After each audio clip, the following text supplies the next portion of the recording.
Now our meeting is in YouTube live streaming also, ma'am. I'm posting the link in chat box. Mm-hmm.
Good morning, one and all.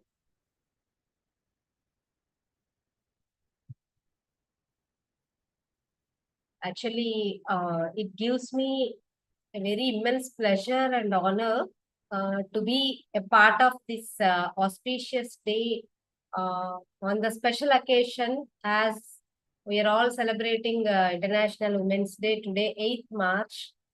And this is the day which is dedicated to recognize the achievements, strengths, resilience, and invaluable contributions of women across the world. So, International Women's Day is not just a celebration, but also a reminder of the continuous journey towards equality, empowerment, and opportunity for women in every sphere of life. Actually, women everywhere in the universe, not only from science and education to leadership and entrepreneurship and social transformation, in all areas, women have played a crucial role in shaping a better and more inclusive society. Actually, this year, the global theme for International Women's Day 2026 is Give to Gain. So, whatever we give to the nature, it will give to us, and we can gain in reverse. So, women always tries to give to not only to the society, not only to her family, but also to the society, thereby the nation, thereby the universe. So, this International Women's Day 2026 theme aptly suits to women, which is give to gain. So, the importance of creating a world where every woman and girl can thrive with dignity, respect, and equal opportunities. Sidvi every year organizes the program of honoring women across the world on the eve of International Women's Day. This program is designed not only to celebrate the achievements of inspiring women, but also to encourage dialogue, recognition, and motivation for future generations. So, it's my immense pleasure on behalf of Sidvi Foundation to extend my heartfelt welcome to our distinguished guests, respected dignitaries, esteemed faculty members, participants, and dear students who have gathered here to mark this meaningful celebration. On this occasion, a small thing, a small introduction about Sidvi Foundation. It is a versatile publishing and marketing company which aims to promote high quality research publications, not only publications. Sidvi all the time organizes conferences, seminars, workshops, award ceremonies to honor the academia and researcher across the globe. So about this event, already I told you. Now I take this privilege to welcome all our guests. It's my immense pleasure to welcome our today's chief guest, Dr. Rania Lampo ma'am, STEM instructor and researcher, Greek Ministry of Education and Religious Affairs and Sports from Greece. A very warm welcome to you, ma'am. Thank you so much for accepting our invitation and making your time to available and for gracing our event. Thank you so much, ma'am. I take this opportunity to invite our special invitees, Miss April Asmini, ma'am, from London. Ma'am is used to join with us since last 4 to 5 years. Thank you so much, ma'am. And our advisory and jury committee, Honorable Dr. Dixon Adams, sir, Educational Innovations in Science and Technology, Kwame Nkrumah University of Science and Technology, Ghana. A very warm welcome to you, sir. Mr. Nagbabu Abaraju, President SSRD Sidvi Foundation, Hyderabad, Telangana. A very warm welcome to you, sir. Thank you for encouraging us all the time to organize such a nice events. And I extend my warm welcome to all my distinguished guests and speakers. Dr. Sunanda Shashikant Aswale, ma'am, Principal, Gramgita Mahavidyalaya, Chimur, Chandrapur, Maharashtra. A very warm welcome to you, ma'am. Dr. Kirti Mahendale, Certified Agnihotra Teacher from Vishwa Foundation, Shivapuri, Akkalkot, Maharashtra. A very warm welcome to you, ma'am.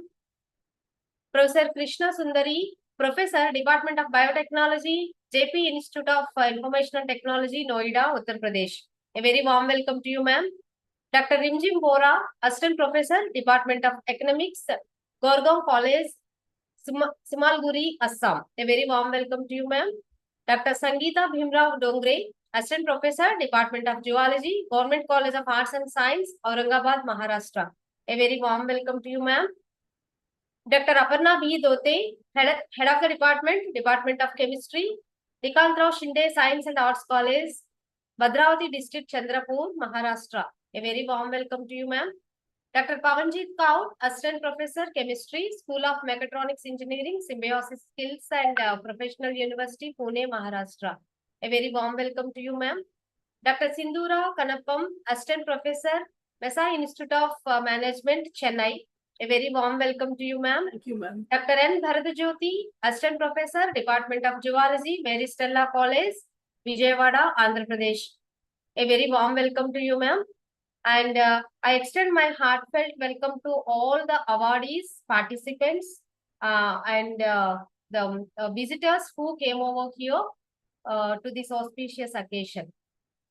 Let us start this occasion with a mesmerizing prayer song. Over to Karishma and team for prayer song.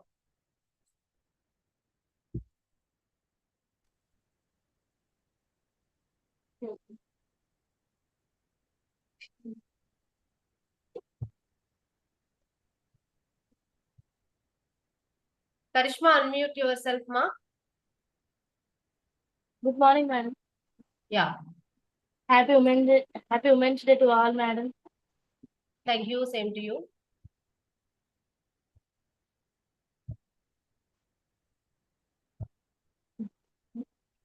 गणनायकाय गणदैवताय गणाध्यक्षाय धीमहि गुणशरीराय गुणमण्डिताय गुणेशानाय धीमहि गुणातीताय गुणाधीशाय गुणप्रविष्टाय धीमहि एकदन्ताय वक्रतुण्डाय गौरीतनयाय धीमहि गजेशानाय बालचन्द्राय श्रीगणेशाय धीमहि एकदन्ताय वक्रतुण्डाय गौरीतनयाय धीमहि गजेशानाय बालचन्द्राय श्रीगणेशाय धीमहि गानचतुराय गानप्राणाय गानान्तरात्मने गानोत्सुकाय गानमत्ताय गानोत्सुकमनसे गुरुपूजिताय गुरुदैवताय गुरुकुलस्थायिने गुरुविक्रमाय गुरुपत्रायाय गुरवे गुणगुरवे गुरुदैत्यकलाक्षेत्रे गुरुधर्मसदाराध्याय गुरुपुत्र पवित्रात्रे गुरुपाखण्डकण्डकाय गीतसाराय गीततत्त्वाय गीतगोत्राय धीमहि गूढगुल्पाय गन्धमत्ताय गोजप्रदाय धीमहि गुणातीताय गुणाधीशाय गुणप्रविष्टाय धीमहि एकदन्ताय वक्रतुण्डाय गौरीतनयाय धीमहि गजेशानाय बालचन्द्राय श्रीगणेशाय धीमहि एकदन्ताय वक्रतुण्डाय गौरीतनयाय धीमहि गजेशानाय बालचन्द्राय श्रीगणेशाय धीमहि. Thank you, madam. Thank you, Karishma and team. God bless you. Thank you, ma'am. Thank you, ma'am.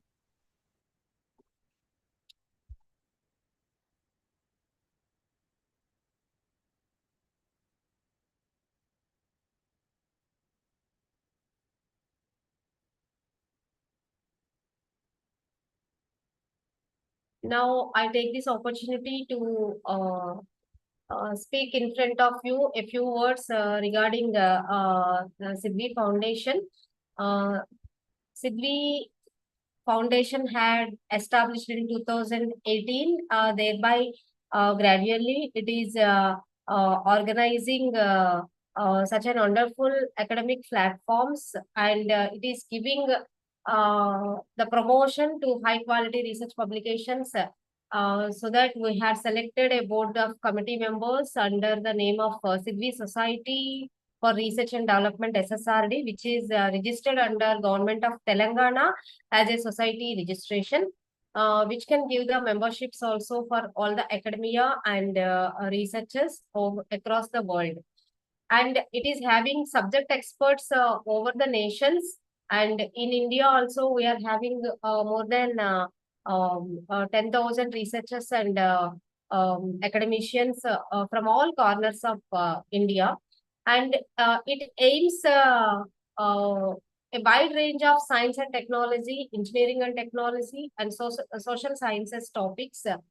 And we give preference different disciplines and multidimensional, multidisciplinary aspects, which covers national education policy also. And to promote this academics and research, recently we had started one international journal also, International Journal of Science, Engineering, Arts and Management, which gives SEAM. SEAM means a rapid bouncing back, which you give your writings, you can cherish with that much bouncing back. Um, uh, to add colorful feathers to your crown. So, with this small introductory, I wish to start the actual program without much delaying, because our chief guest is waiting since last half an hour, and she is having many more other events also today. In spite of her busy schedule, ma'am always extends her support to Sidvi, which gives me a backbone support to organize such an wonderful events in a very short span of time, because last 27th and 28th we had organized one international conference, two different disciplines. In both the days, ma'am is with us. One is on languages and another one is science on the eve of National Science Day. So, basing on this, today Sidvi recognizes and we are all gathered here to honor her with an auspicious award also. Thank you so much, Dr. Rania ma'am. By God's grace, you had associated with us to enlightening all the budding stars and budding academicians and researchers. Over to you, ma'am. We are all very eagerly waiting to hear from you. पेंट्यावर थोडीशी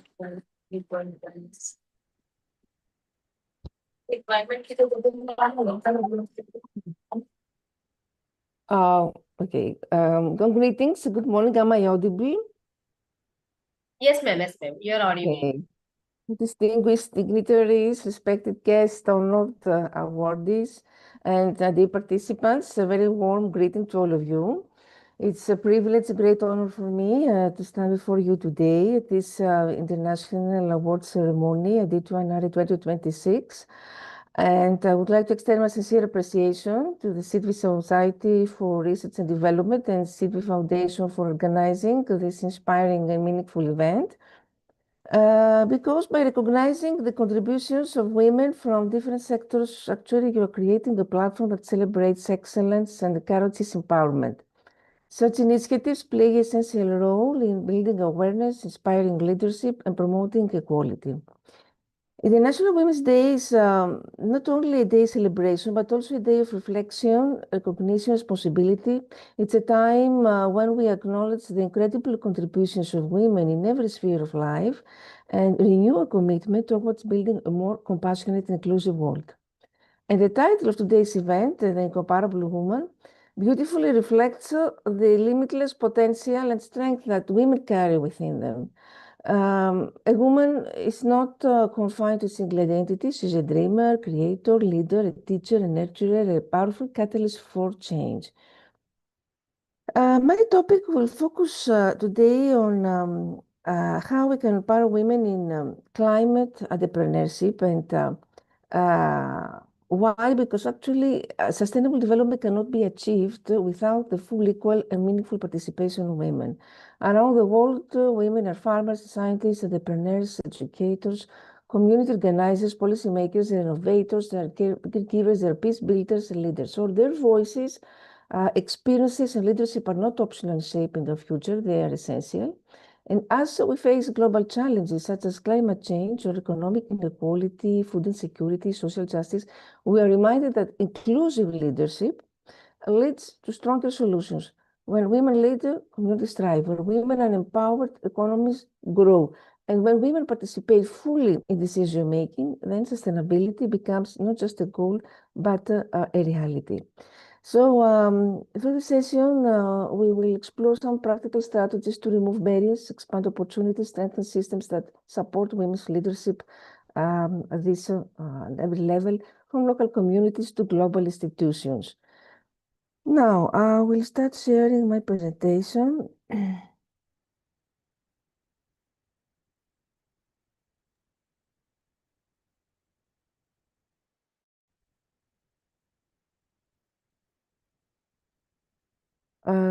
Is it visible now? Yes, ma'am. Yes, ma'am. It is visible. Okay, it's moving also. Yeah. Okay, thank you. So first, how does the climate change disproportionately affect women, particularly in low and low-income communities and rural communities? Um, of course, due to gender inequalities, economic vulnerabilities, and social roles, female-headed households in rural areas often rely on climate-sensitive sectors like agriculture. So extreme weather events such as heat waves and floods lead to significant income losses for these households. For instance, female-headed households lose approximately 8% more income due to heat stress and 3% more due to floods compared to male-headed households. And this disparity results, of course, in substantial financial losses annually. In many rural communities also, women are primarily responsible for securing essential resources like water, food, and firewood. Climate-induced challenges such as droughts and erratic rainfall force women to travel longer distances and spend more time on these tasks, increasing the workload and reducing opportunities for education or income-generating activities. Very important, the issue of mental health. I'm working in the Greek ministry, and recently I became a part of the Gender Education Action Plan 2023-2026. And here we try to empower women in the public sector. And the majority of women require programs for mental health. I could never imagine that women in the public sector truly needed these programs. But when I see women globally are suffering from mental health disorders more in comparison to what is happening with men. And if we talk about climate change exacerbates health risks for women because increased temperatures and environmental stressors contribute to mental health issues, including stress and anxiety. And additionally, climate-related disasters can limit access to healthcare services, adversely affecting maternal and reproductive health. So, Of course, the structural inequalities, because women in rural and low-income communities often face systemic barriers, such as limited access to land ownership or financial services and decision-making processes. All these inequalities hinder their ability to adapt to climate change and recover from its impacts, making more vulnerable to environmental shocks. So addressing these disparities requires gender-responsive climate policies that empower women through access to resources, education, and participation in decision-making, because by recognizing and mitigating the unique challenges faced by women, especially in rural and low-income settings, we can foster more equitable and effective climate resilience strategies. Now, how women's unique experiences and knowledge can contribute to climate adaptation resilience strategies. First, we talk about the local and traditional knowledge, because women often have generational knowledge about sustainable land use, about water management, seed preservation, and biodiversity. For example, they might know which crops are more drought resistant, or which medicinal plants can thrive in changing conditions. So this kind of knowledge is crucial for designing community-specific adaptation strategies. And in many parts of the world, women, of course, are primary managers of household resources like water, fuel, and food. So their first-hand experience with resource scarcity allows them to identify early warning signs of environmental stress. They can offer practical solutions for conserving water or diversifying crops to ensure food security. What about social networks? Neuroscience says that women have a more pro-social behavior, more developed communicative skills in comparison to men. So that's why women often maintain strong social bonds with communities. And these networks are, of course, powerful for sharing information quickly in the face of climate risks. They play key roles in organizing community action, disaster response, and recovery efforts. Women-led movements have been, of course, at the forefront of advocating for climate justice. But when women leaders emphasize holistic policies that link environmental health to social well-being, equity, and justice. And their participation in decision-making ensures that policies are more inclusive and responsive to the needs of the most vulnerable. Risk awareness and preparedness, because women tend now to prioritize family and community welfare. Studies show that when women are involved in planning, there is greater emphasis on risk reduction and long-term resilience strategies, not just emergency response. And in many communities, women are innovating ways to identify and diversify income sources in response to climate impact. So examples include what we could say sustainable crafts, or agroforestry, ecotourism, or small-scale renewable energy enterprises. So in short, what I want to say here is that women bring practical lived experiences, generational knowledge that make climate strategies more grounded, more inclusive, and more effective. So including women isn't just about fairness, it actually leads to stronger and more resilient communities. What are the implications of now climate change on men's health? I mentioned about this. It's about sometimes climate change is driving up rates of disease like malaria or waterborne illnesses. Women, especially pregnant women, are more vulnerable to these diseases due to weakened immunity during pregnancy. Heat waves and malnutrition due to crop failures can increase risks in pregnancy, including the preterm birth and low birth weight. So access to maternal care is often disrupted during climate disasters. Women who often carry the caregiver role face heightened anxiety and trauma following climate-induced disasters like floods or droughts, especially if they lose homes or livelihoods. And of course, in many areas, women are primarily responsible for collecting water.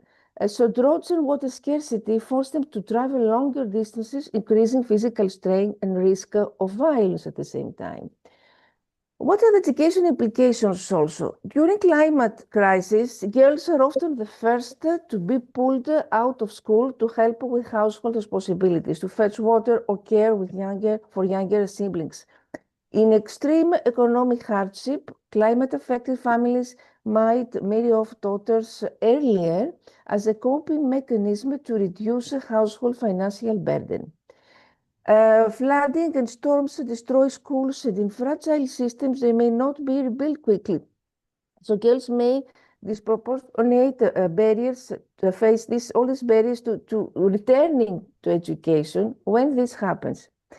Menstrual hygiene issues. Climate impacts like water scarcity, displacement make managing menstrual hygiene difficult, leading to absenteeism among girls.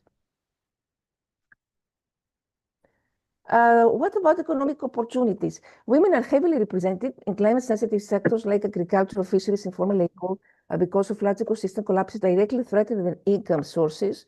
And women often have less access to land ownership, credit, insurance, which limits their ability to adapt to climate shocks or invest in resilient livelihoods. You all know, according to all global statistics, that women also not confident when they have to ask for loan. So asking for loan is not something easy for them. And they have less, of course, possibility to take a loan in comparison to men.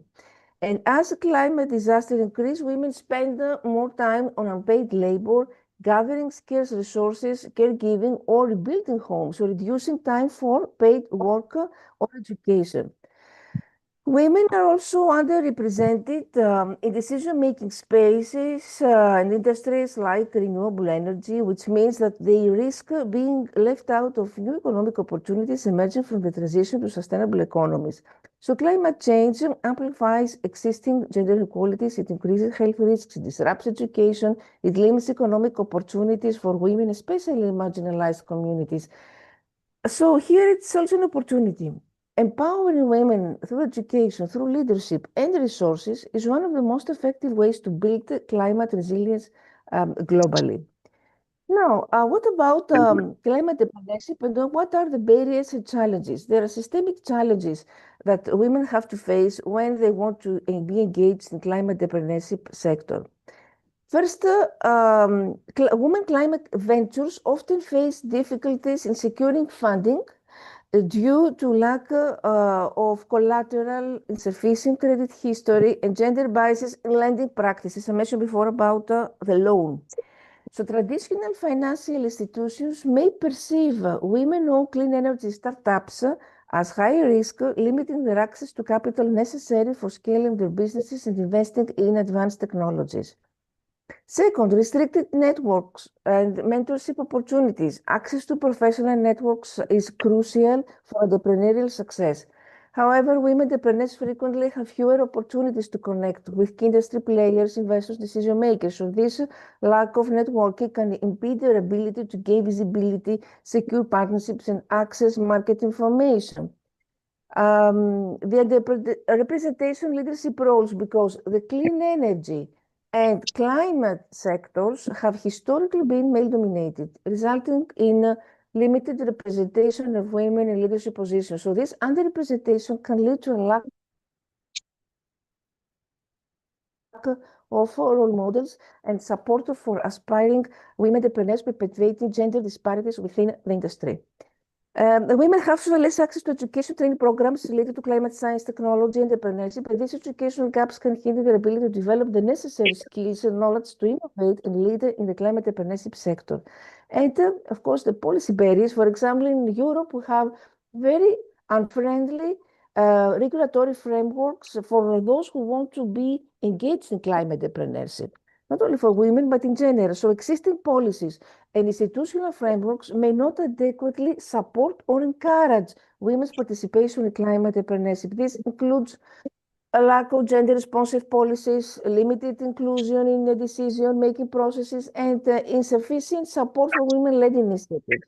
So addressing these systemic challenges requires what? Requires a multifaceted, multi-layered approach, including implementing gender-responsive policies, providing targeted financial support, enhancing access to education training, fostering inclusive network and mentorship programs. And by tackling these barriers, we can create a more equitable and effective climate partnership ecosystem that leverages the full potential of women innovators. Limited access to finance, investment, capital hinder women, of course, climate initiatives. So here, many women, actually what is happening, many women-led the climate initiatives start at the community level. That could be agroforestry projects or clean energy cooperatives or sustainable farming.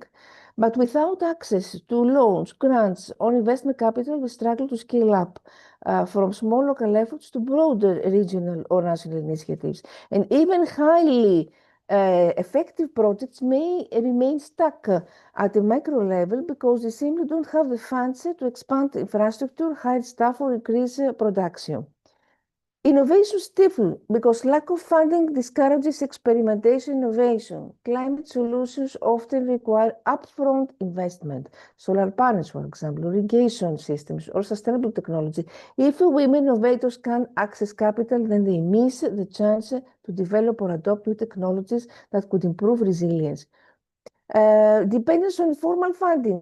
Without formal financing channels, many women rely on personal savings or informal lending groups. So these sources are typically unstable and insufficient for larger scale initiatives. In times of crisis, for example, after a flood or drought, these networks can collapse, putting initiatives at even greater risk. Reduced credibility and visibility. Access to capital often signals credibility to policymakers and larger stakeholders. So without this, women-led initiatives may struggle to be taken seriously by governments, investors, or climate funds. And this limits their influence in shaping climate policy and accessing larger funding mechanisms like the Green Climate Fund opportunities. And limited financing means fewer women-owned green businesses, fewer employment opportunities for other women in this sector. So missed opportunities for green jobs. Financial systems often have built-in biases because women may lack a collateral like land titles, which many banks require for loans. Therefore, investment decision makers may prioritize male-dominated industries, overlooking women-led climate solutions as a lower return, which is often a misconception. On the other hand, the cultural and social norms play a critical role here because in many societies, women are expected to prioritize family care over economic activities. So climate-related ventures like running a renewable energy business or farming climate-resilient crops require time, require travel, flexibility, which societal roles often restrict for women. The perception also of leadership, because leadership and entrepreneurship are still culturally coded as male roles in many places. Even when women have ideas and capabilities, they are not always seen as legitimate business leaders, which affects access to funding, mentorship, and networks. The limited access to education training, said before, cultural norms sometimes discourage girls and women from pursuing education in STEM, which are critical for participating in climate innovation sectors like sustainable agriculture, and lack of vocational training because training programs in climate resilient technologies or green business often don't reach women either because of social constraints like mobility limitations or because they are not designed to include women specifically. Restricted access to resources. In many cultures, women have limited land rights.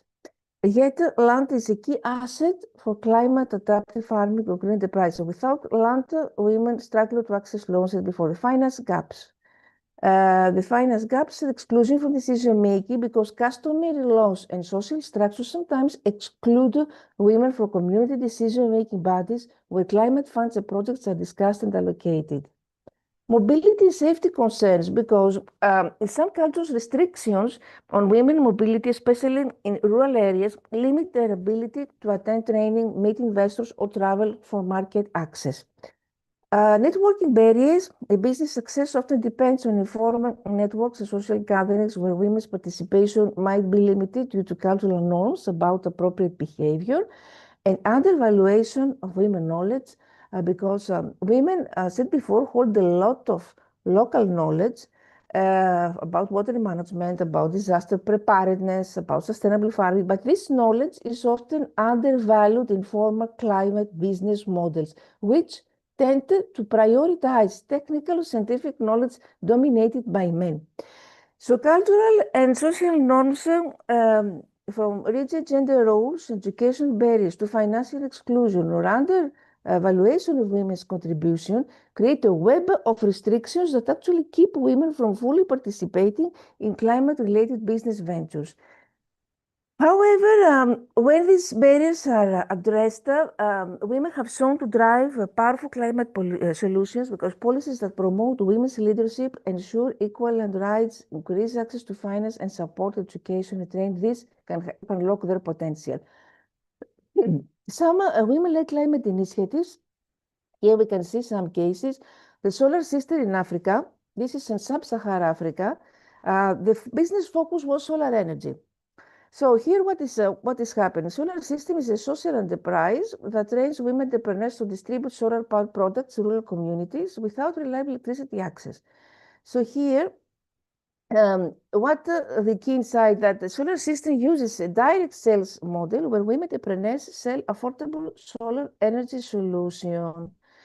So the funding, the success of this program of this initiative is that the organization has received investment from a United Nations Development Program for Shell Foundation, which has helped expand the network of women entrepreneurs.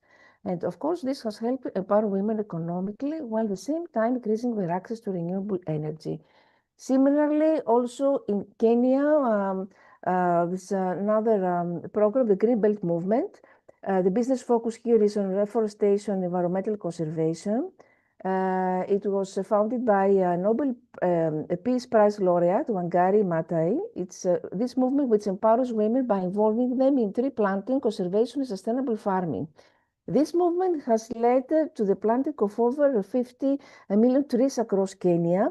And the success of this program is that the movement initially, of course, faced financial hurdles, but it gained support from international donors like the Ford Foundation, the Global Environment Facility, and access to these funds allowed them to scale their operations and support thousands of women who now benefit from sustainable livelihoods. Women Earth Alliance in the Eco Fuel Africa in Uganda. The business focus is in clean energy, waste management. So here, this project focuses on turning organic waste into affordable and sustainable charcoal briquettes, reducing the reliance on firewood and charcoal that leads to deforestation. So here, the success of this program is that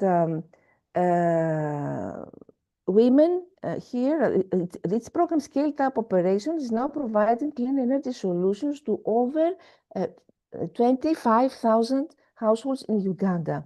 And women here make up 60% of their workforce. In Tanzania, similar program also about sustainable dairy farming, etc. So all these examples highlight the power of women-led climate initiatives and underscore how access to finance can be a game changer. Whether through grants or microloans or investments, the ability to secure funding helps women-led businesses scale up, become more resilient, provide local solutions to the global climate crisis, and financial backing also supports innovative models that combine environmental protection with economic empowerment for women. So what strategies have been proven effective in empowering women to become leaders in climate entrepreneurship? Definitely provide women with education and training in climate-related fields, because this enhances the technical knowledge and entrepreneurial skills, enabling them to develop innovative solutions. Ensure that women have access to financial resources for starting and scaling climate ventures. So financial institutions and investors are encouraged to adopt inclusive policies that recognize the potential of women-led businesses.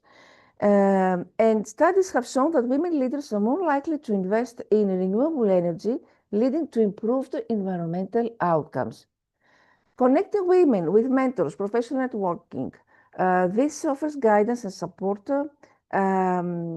Female leaders like Ina Braverman of EcoWave Power emphasize the importance of mentorship and building networks to overcome gender biases in the energy industry. Implement supportive policies, leadership representation, recognize and utilize the women's local knowledge.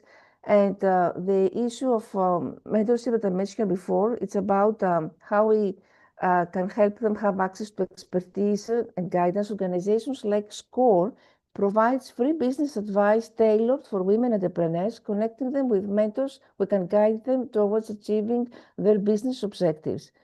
A supportive mentorship relationship fosters increased confidence in women's ability, encourages them to take bold steps in their entrepreneurial journey, and this boosts their self-efficacy, which is crucial for overcoming obstacles and pursuing innovative solutions in the climate sector. And this opens doors to a broader, of course, community of professionals, of investors, of collaborators. And these connections can lead to new opportunities, partnerships, or resources essential for business growth.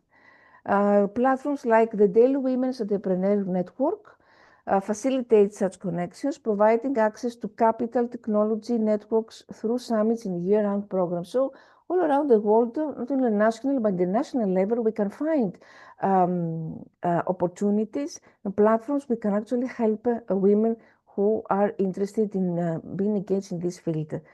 Providing emotional support, because the entrepreneurial journey can be isolating and challenging, of course, but mentors offer emotional support, helping mentees stay motivated and resilient in the face of setbacks. And this support system is crucial for maintaining momentum and pursuing long-term goals, facilitating knowledge sharing and skill development. And what about education training programs? Here are some categories: technical vocational training. Here we need to mention the Green Climate Fund Capacity Building Program, which offers technical assistance and training programs in developing countries, including those focused on women's participation, climate resilience program. This includes training in sustainable agriculture, renewable energy technologies, and disaster risk reduction.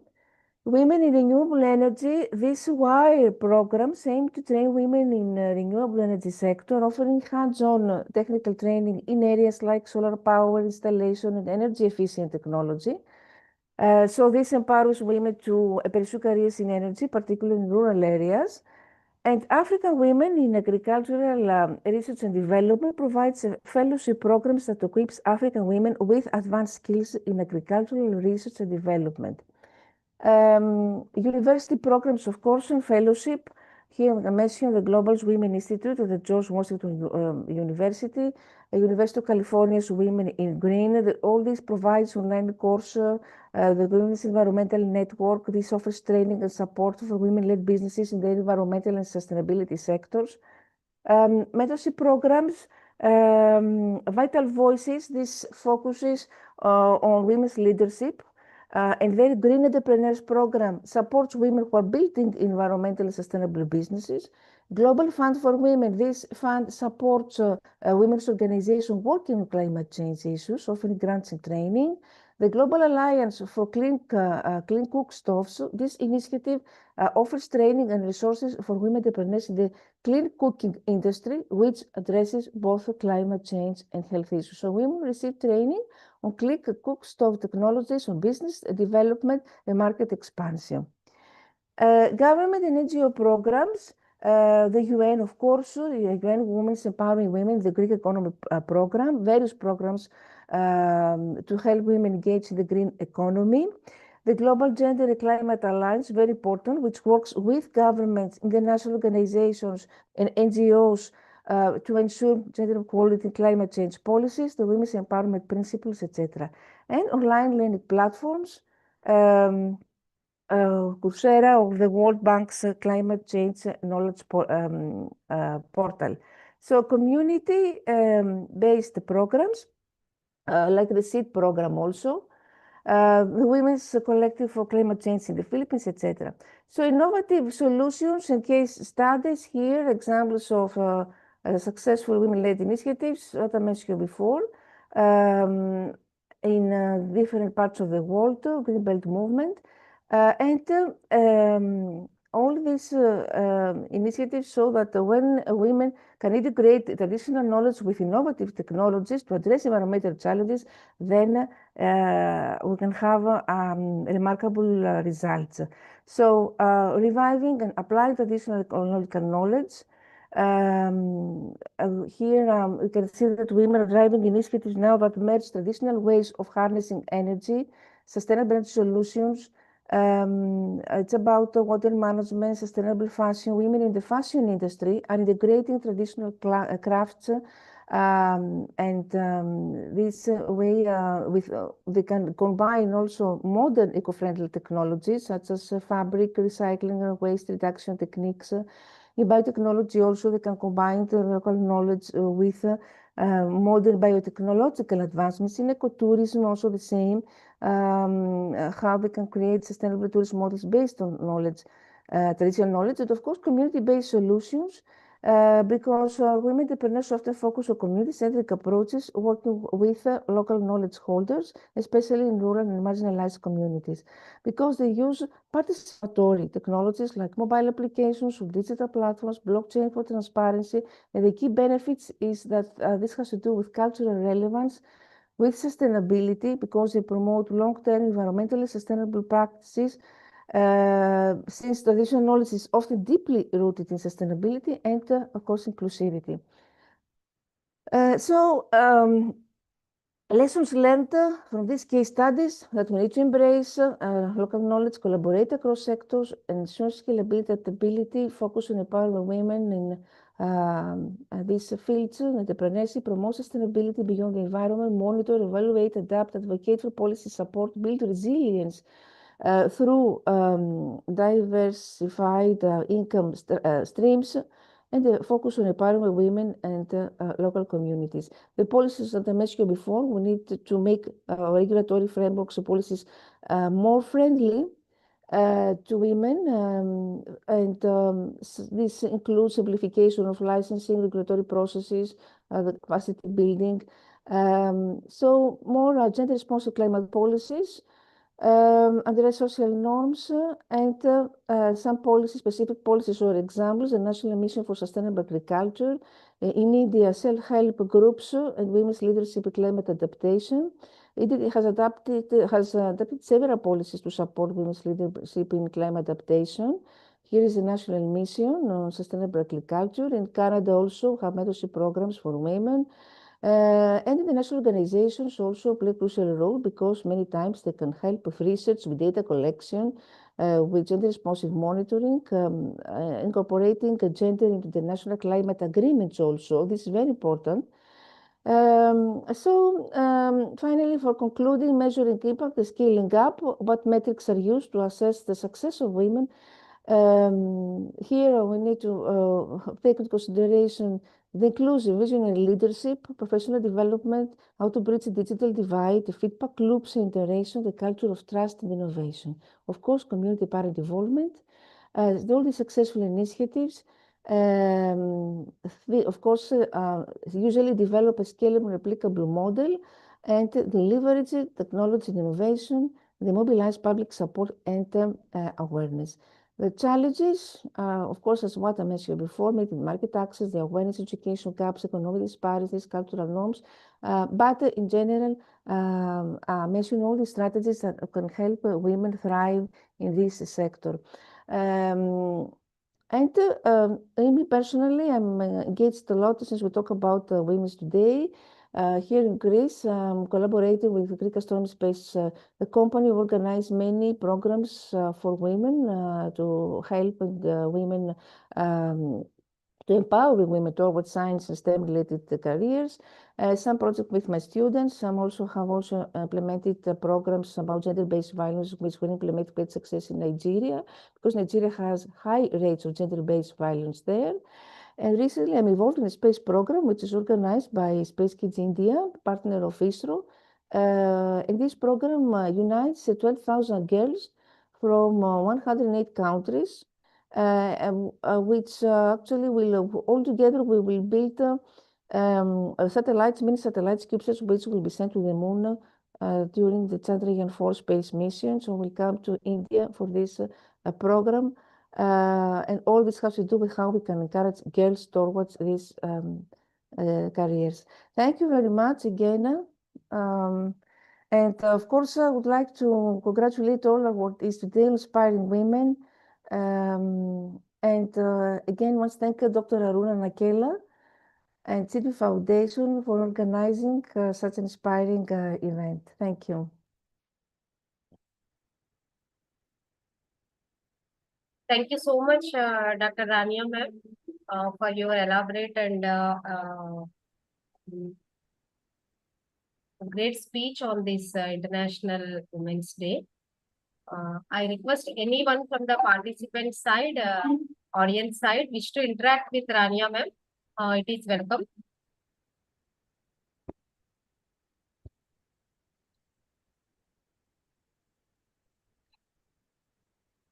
I request Mary Sunanda ma'am. Yeah. Please give your remarks, ma'am. Yeah. Say, namaste and happy International Women's Day. Nice to see you, ma'am. Nice to see you and your consistency in participating in all the seminars and international conferences is so energetic. It is so energetic, even with the same tempo. Today also you participated and you are a awardee by the jury for today. So, ma'am, in today's Give to Gain, can you talk on that? On what, from which context it was decided, the theme? Little bit. Okay, talk about the topic I presented, you mean? How, Yes. how we can empower women in climate entrepreneurship?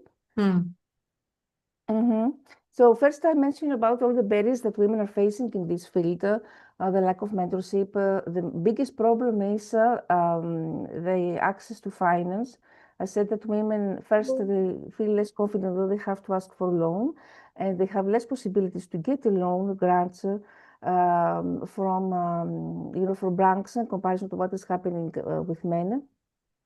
The lack of training and all the cultural and social norms that they're facing, the cultural norms that the women are usually caregivers, and then they should not be engaged in business. We need to empower women in climate entrepreneurship. So we need to start by improving access to finance. So solutions could be created women-focused climate funds, grants, targeted on this, offer microfinance and low-interest green loans, encourage investors to support women-led climate startups, and provide pitch training so that women can confidently present to investors. So the impact is that more women can launch and scale climate solutions. Another issue has to do, I mentioned that in Europe, we have very hostile, very unfriendly regulatory framework in general to all those who want to get involved in climate entrepreneurship. So policy frameworks are important to be reformed. Provide climate business education that could include workshops on renewable energy and sustainability or innovation, business training, like marketing, financial management, scaling, digital skills training like AI or climate tech tools, university and incubator programs focused on women in climate innovation.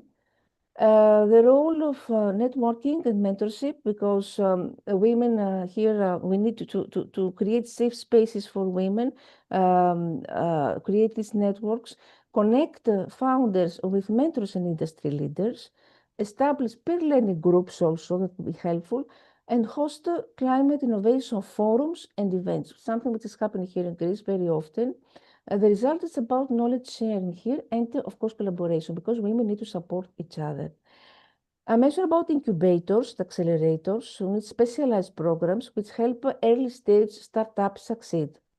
So climate startup incubators for women, accelerator programs with funding and mentorship, access to labs, technology, and research institutions. All these programs help transform ideas into real climate solutions.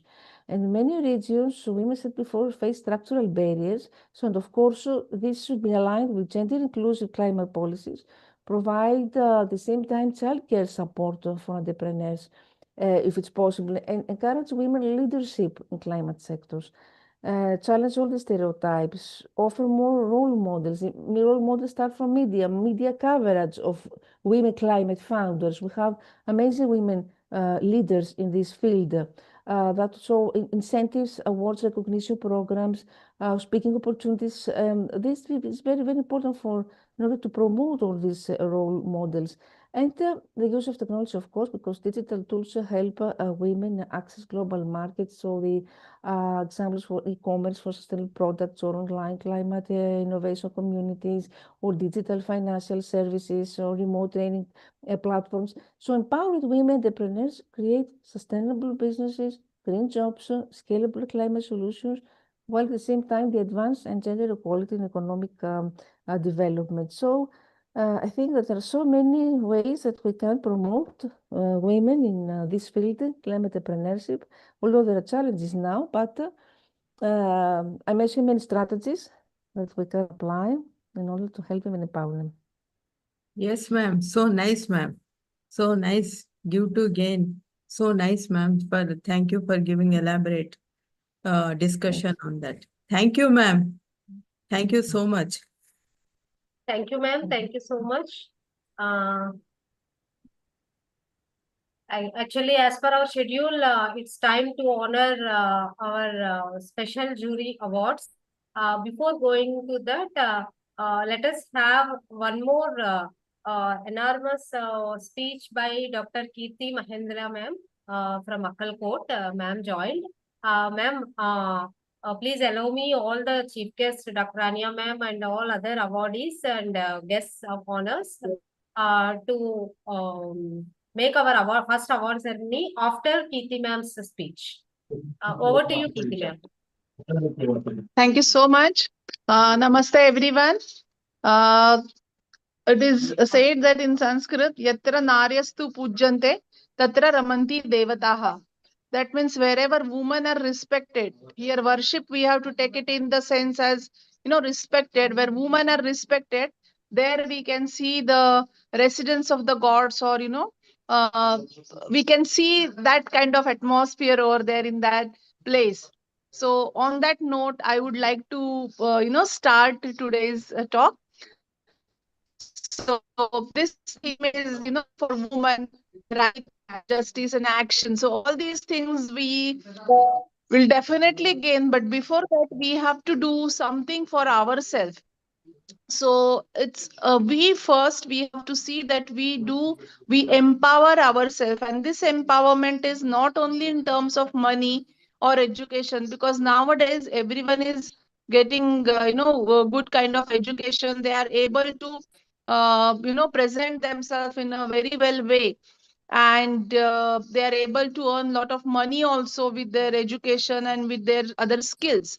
But here one important thing remains, still into a jeopardy, we can say, that the mental health. We have to make sure that we women keep ourselves mentally healthy. And nowadays, inner peace is the new reach. It is said that if you are peace,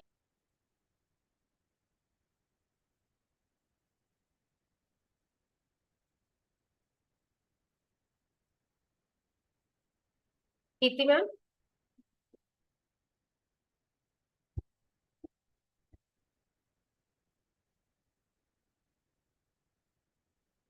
so the inner peace is the most essential thing nowadays. And to achieve that inner peace, we from Vishwa Foundation, Shivapuri Akkalkot, we are trying to help people here in all the sects, with the performance of Agnihotra.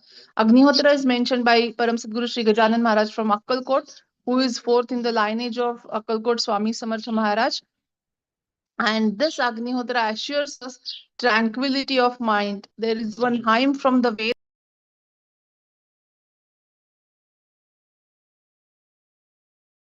Sayam Samana Sadata. So Agnihotra, which is performed in the morning sunrise, gives us the tranquility of mind till sunset, and sunset Agnihotra gives us the tranquility of mind till the next day morning. So likewise, we can maintain the 24 hours tranquility of our mind. And being an Ayurveda physician, I can tell that nowadays all the diseases are becoming psychosomatic diseases where involvement of mind is very much, we have to consider it very much in an important way, because more than the physical problems, everyone is getting involved mentally a lot in all kind of conditions. And we have to make sure that we maintain the inner peace, we maintain the tranquility of our mind, and we try to balance our lives, because we can earn lot of money, we can do lot many other things, but if we are not healthy, if we are not fit to enjoy all those things, then it is of no use. So we just have to see that we maintain our inner peace. And Agnihotra, which we are telling people, from Shivapuri, that is nothing but a simplest form of yajna, which is to be performed daily at local sunrise and sunset timings with a specific copper pot of dimensions. They are mentioned in a pyramid shape, which helps in diversifying the energy. We are burning cow dung cakes in that and giving the offerings of rice, which is uncooked, unbroken rice smeared with cow's ghee, with two set of mantras in the sunrise and sunset. And all this effect all together is is giving us the tranquility.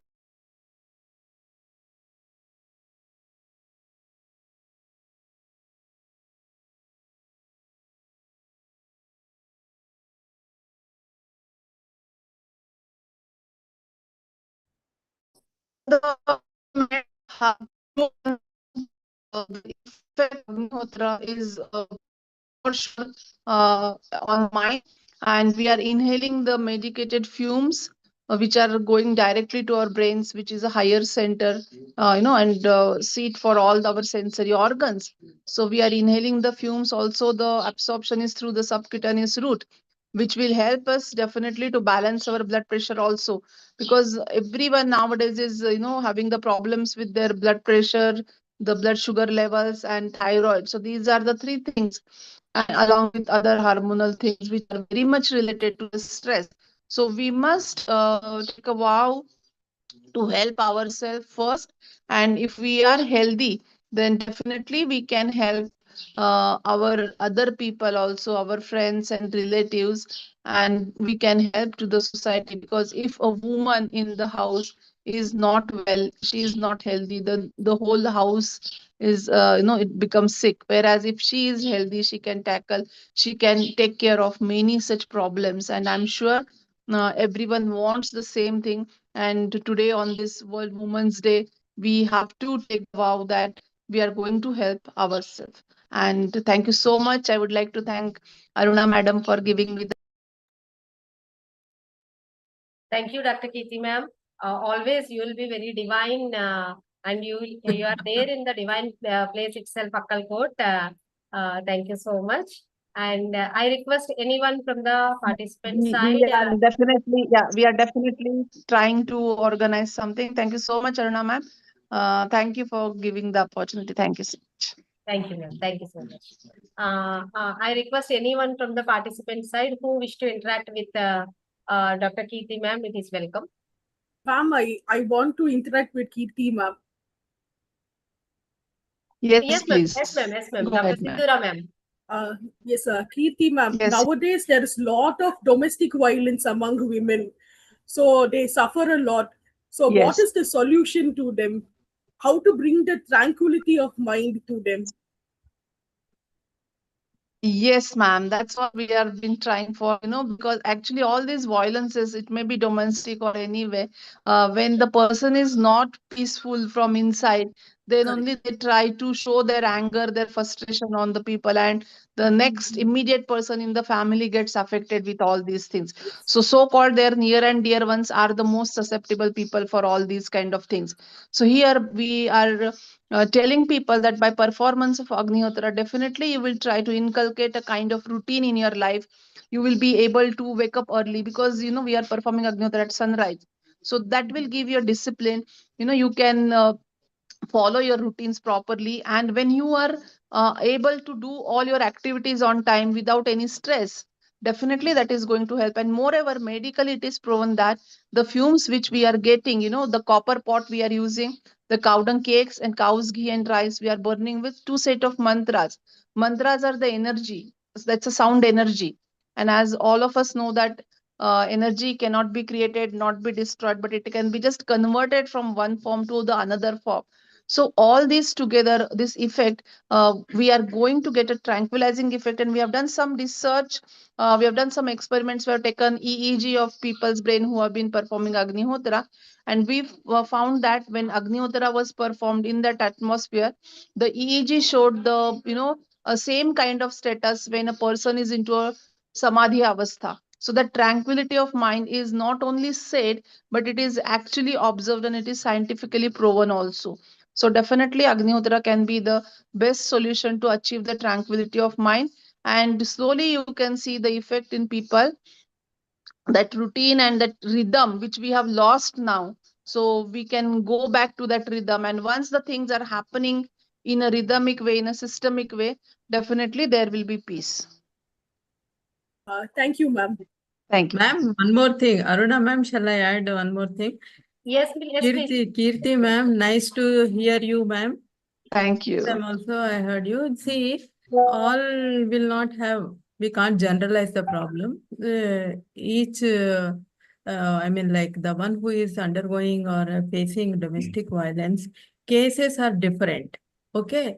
So certain cases we need to be very meticulously and uniquely we should solve.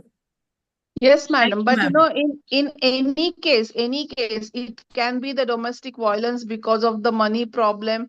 It can be because of the alcohol or drug abuse. So whatever is the reason, the people are facing the domestic violence, and stress is the main reason behind all these kind of violences. If the person is not at all stressed, then they will be able to, showcase their emotions in a different way. See, we can just experience ourselves when we are angry, when we are, stressed out for the small thing, we will be reacting in a very loud way. But if we are peaceful, if we are, maybe we are in a tranquilized way, or in a place where we cannot get so angry, if it's a nice, beautiful place where we are just sitting. So the way we will express our anger or our frustration will be little bit different. So that we have to understand, the baseline is stress is the main reason for all kind of these domestic violences. So we just have to work on that. That's it. Thank you, ma'am. Thank you, Yes. ma'am. Thank you so much. Anybody else who wish to interact with Kirti ma'am or Dr. Rania ma'am? Yes, I want to, yes. Mention in my presentation that recently I'm in the Ministry of Education where I'm working. I became part of a gender education action plan. It's for public employees, for women who work in the public sector. And really I'm shocked because I always thought that women in the private sector have faced the main problems, of competition, of mental health issues. But I see here that the majority of women request to organize them training and workshops for mental health, that even women in the public sector are suffering from mental health. So what we can do, we can give me some ideas, what I can include in this program that we are now designing. What do you think about this? How we can help women with mental health? In the workforce, especially in the workplace,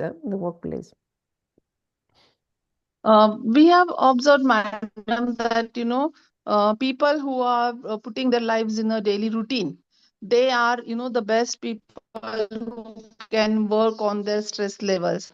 And it can be the maybe they are very good in organizing their works in the workplace, their schedule in the workplace, but they struggle a lot in their personal life.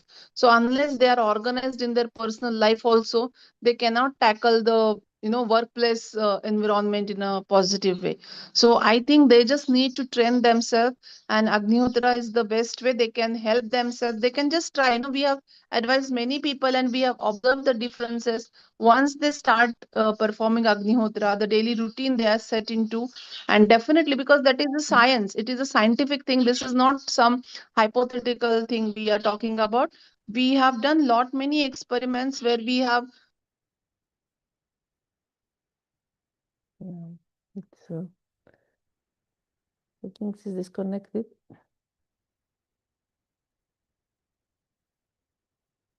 Okay, now it's back.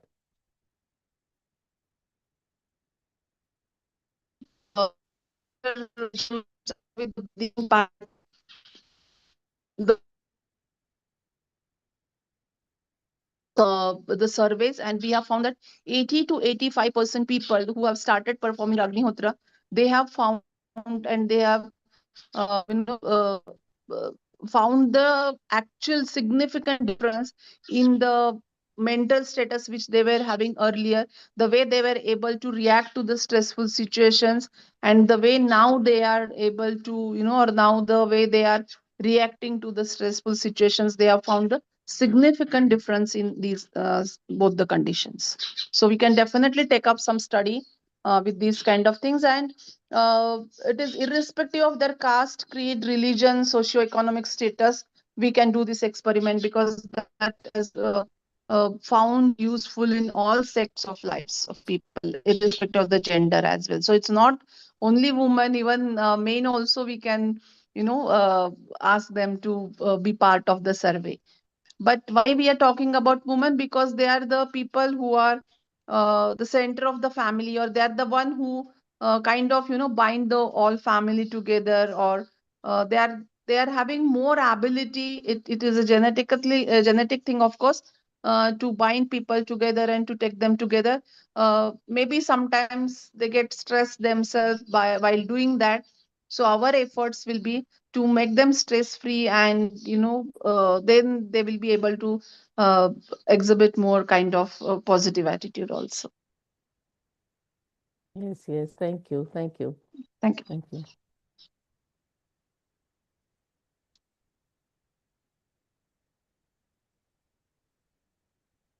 Yes, Aruna ma'am. Thank you, ma'am. Thank you so much, all the stalwarts present over here. And now, allow me to share my screen for our special jury awards to honor our today's stars.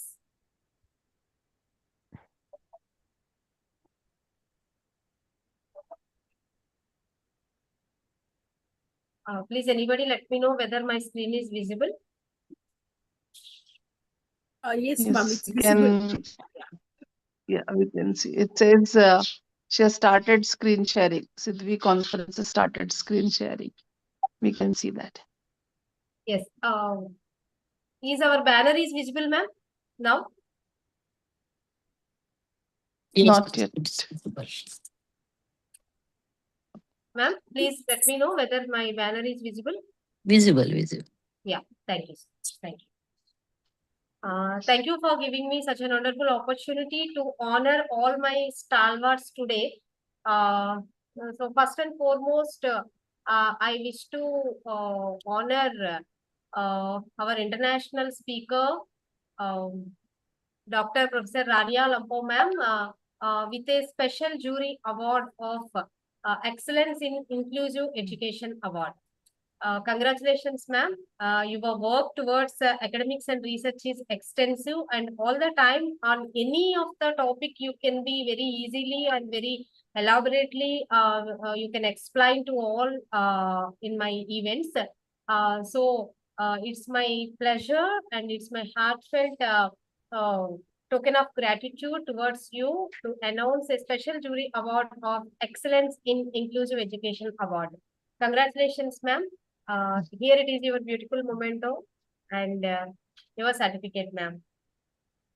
Thank you so much. I'm really grateful. I'm very, very, happy every time I participate in Sidvi Foundation conferences because they're of high quality And of course, I connected here with amazing and eminent speakers and researchers and scholars from India. And I would like to congratulate all awardees also today, because each awardee here presents determination, courage, innovation, and excellence. And all these achievements demonstrate that dedication and perseverance can overcome any obstacle. Because all these women here are not only achievers in their respective fields, they are role models and inspirations for countless girls and women who look up to them. And our journey reminds us that when women rise, they lift entire communities along with them. Thank you very much, Dr. Aruna, for this wonderful recognition. And of course, I will support all these amazing initiatives and Conference of Sales Foundation as much as I can. Thank you very much. Thank you. Thank you, ma'am. Thank you so much. Thank you. Now, this is your chief guest certificate, ma'am. Thank you. Distinguished speaker. Mhm. Now I extend my heartfelt gratitude towards my elderly moving encyclopedia, Dr. Sunanda Shashikant Aswale, ma'am. Excellence in Administration Award. I could see you, ma'am, all the time. You works towards your students, staff, and college as a principal.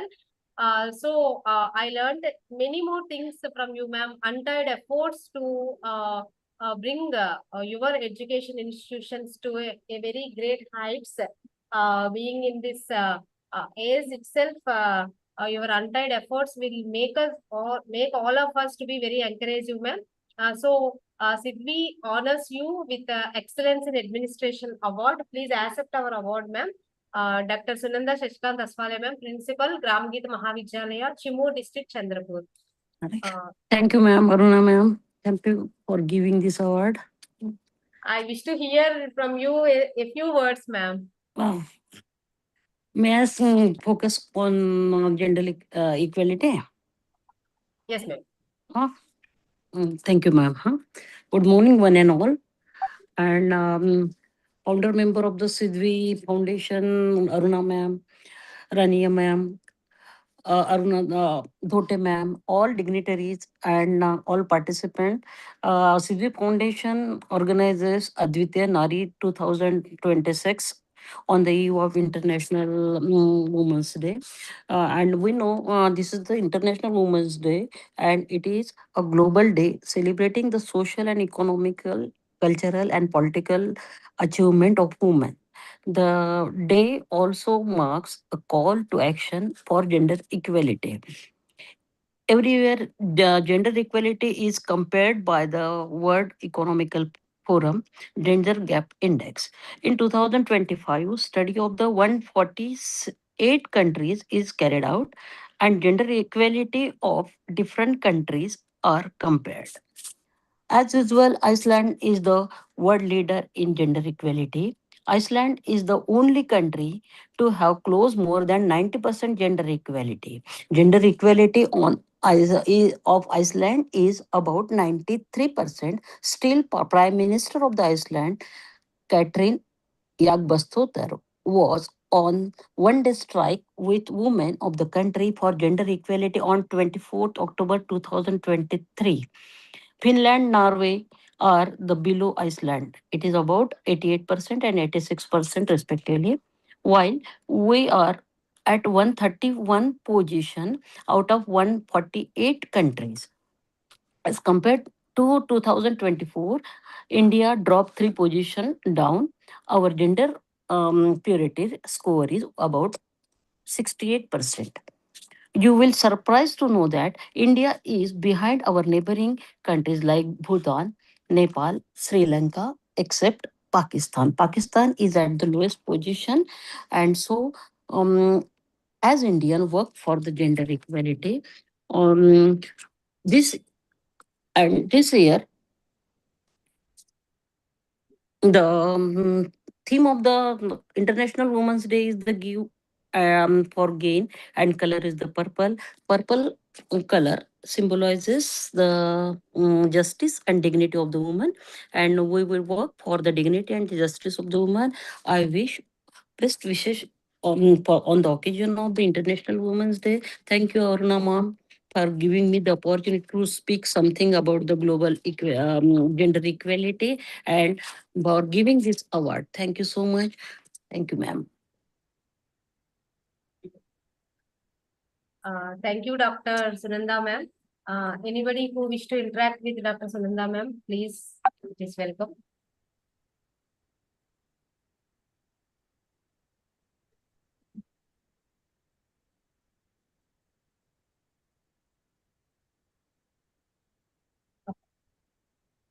Thank you, ma'am.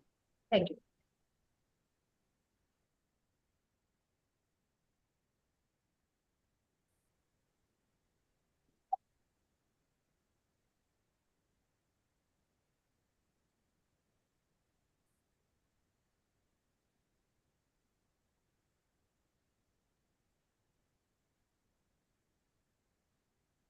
Ma'am, here it is your distinguished guest certificate, ma'am, Dr. Sunanda ma'am. Thank you so much, ma'am. And just give me some more time to make all the mementos also they are getting prepared, ma'am. I'll be sending in a very short span of time. Next, I wish to move upon the next jury award, special jury award to Dr. Kirti Mehendale, ma'am, certified Agnihotra teacher from Vishwa Foundation, Shivapuri, Akkalkot, Maharashtra, under the category of Best Social Service Award. Because ma'am is playing an extensive role in bringing out the natural phenomenon to secure and to save the health benefits to among the nations through Vishwa Foundation. So, Sidvi thought to give her a Best Social Service Award because whenever ma'am will give any workshop or any talks, voluntarily she will go and she will make that particular demonstrations to the people, which gives immense benefits to the society also. So that Sidvi thought to honor her with the Best Social Service Award. Congratulations, Dr. Kirti ma'am. It's my pleasure to have you as a Best Social Servicer under Sidvi Foundation. Thank you, ma'am. Over to you, ma'am. Thank you so much, ma'am. Thank you for giving this award to me, and it means a lot. Yeah, I'm just now said the demonstration. Yeah, usually we do, but this time we thought we will organize one offline, program, and then we can definitely invite all the our members, everyone. Thank you so much, ma'am. Thank you. Thank you so much, ma'am. Thank you. Here it is your distinguished guest certificate, ma'am. Yes, thank you so much, and congratulations to all the awardees also. Thank you so much. Thank you. Thank you, ma'am. Thank you. The next special jury award goes to Professor Krishna Sundari of Department of Biotechnology from Greater Noida under the category of Excellence in Poetry Award, because being a biotechnologist, ma'am always shows her excellence in writing poetry. On spot also, she can deliver the poems in Telugu and Hindi, I think. So Sidvi honors her with the Excellence in Poetry Award. Over to you, ma'am. Congratulations, ma'am.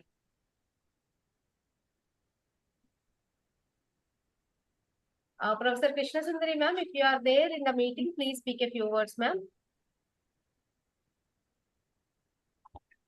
Okay. Here it is your Guest of Honor Award, the certificate. And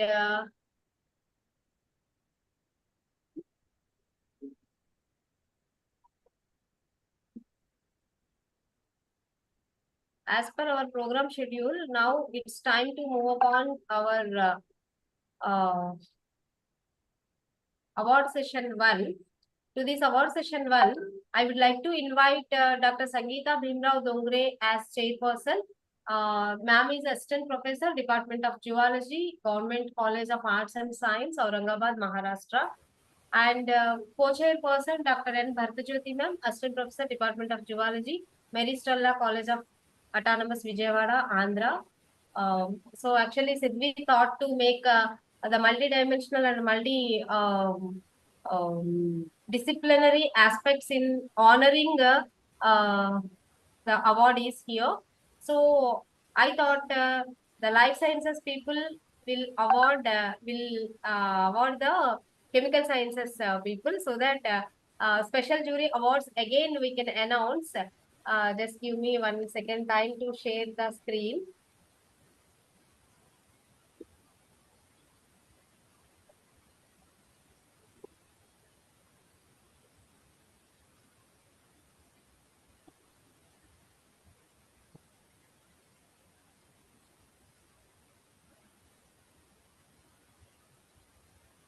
So under another special jury award category, excellence in chemical sciences, it will goes to Dr. Pavanjit Kaur ma'am, Assistant Professor Chemistry, School of Mechatronics Engineering, Symbiosis Skills and Professional University, Pune, Maharashtra. Actually, being a very younger age, ma'am is encouraging her students in all dimensions. Being a chemistry person, not only in chemistry, she is encouraging her students to do such an extensive work in all areas of engineering and technology and science and technology itself. So Sidvi had decided to honor her with Excellence in Chemical Sciences Award. Congratulations, Dr. Pavanjit Kaur ma'am. Actually, being an elder than you, God bless you. I wish to bless you also. God bless you, and many more things and many more innovative thoughts, thought-provoking ideas also you have to inculcate in your students in future. Congratulations, ma'am. If you are there Thank in you the so much, meeting, please ma'am. speak a few words, ma'am. Thank you so much, ma'am. Firstly, a very good morning to everyone present here. First of all, I feel deeply honored and grateful to receive the Excellence in Chemical Sciences Award at the Adwitiyah Naari 2026 celebration on the special occasion of International Women's Day. I sincerely thank Dr. Aruna ma'am and Sidvi Foundation for recognizing my work and contributions in the field of chemical sciences. This recognition is truly encouraging and humbling for me. Receiving an award on International Women's Day make this moment even more meaningful. Today we celebrate the strength, resilience, and achievements of women who are making a difference in many fields, whether it's education, it's research, it's technology, social work, or leadership. As an academician and researcher in chemistry, I strongly believe that science is not only about experiments and laboratories, rather, it's about curiosity, persistence, and the courage to ask questions. And these qualities are not limited by gender. When women are given opportunities in education and research, they contribute tremendously to scientific discoveries and societal progress. History has given us many examples, many inspiring examples, I must say. For example, scientists like Marie Curie, she changed the world of science through her discoveries in radioactivity. Her work opened new doors in physics, chemistry, and medical sciences. Similarly, the journey of Kalpana Chawla, Sunita Williams, they have inspired millions of young girls to believe that their dreams can reach even the stars. But inspiration doesn't only come from famous personalities. Even in our daily lives, we are seeing women academicians, women researchers, women doctors, engineers, and entrepreneurs working with dedication and passion. These women quietly transform the society by educating the students, conducting research, and creating opportunities for others. Being a Sikh, I believe, and also in Sikh philosophy, Guru Nanak Dev Ji beautifully highlighted the dignity and importance of women. In Gurbani, it's written, So kyo manda akhiye jit jamme rajan, which means, why call her inferior when she gave birth to the kings? This message reminds us that women have always been center to the growth and progress of the society. Respecting and empowering women is not just a modern idea. It has always been a fundamental value of a balanced society of India. Awards like this not only a recognition of the past work, but they remind us of our responsibility. As an educator, as a researcher, we must inspire the next generation, especially young girls, to believe in their abilities and pursue career in science, technology, and innovation. When we encourage and support young women, we create a chain of empowerment. One confident and educated woman, I must say, can inspire many others to follow their dreams. Once again, I sincerely thank Sidvi Foundation, respected jury members, Dr. Aruna, for this prestigious recognition. I feel truly honored to be the part of this wonderful celebration of women's achievement. Thank you very much. Happy International Women's Day. Thank you.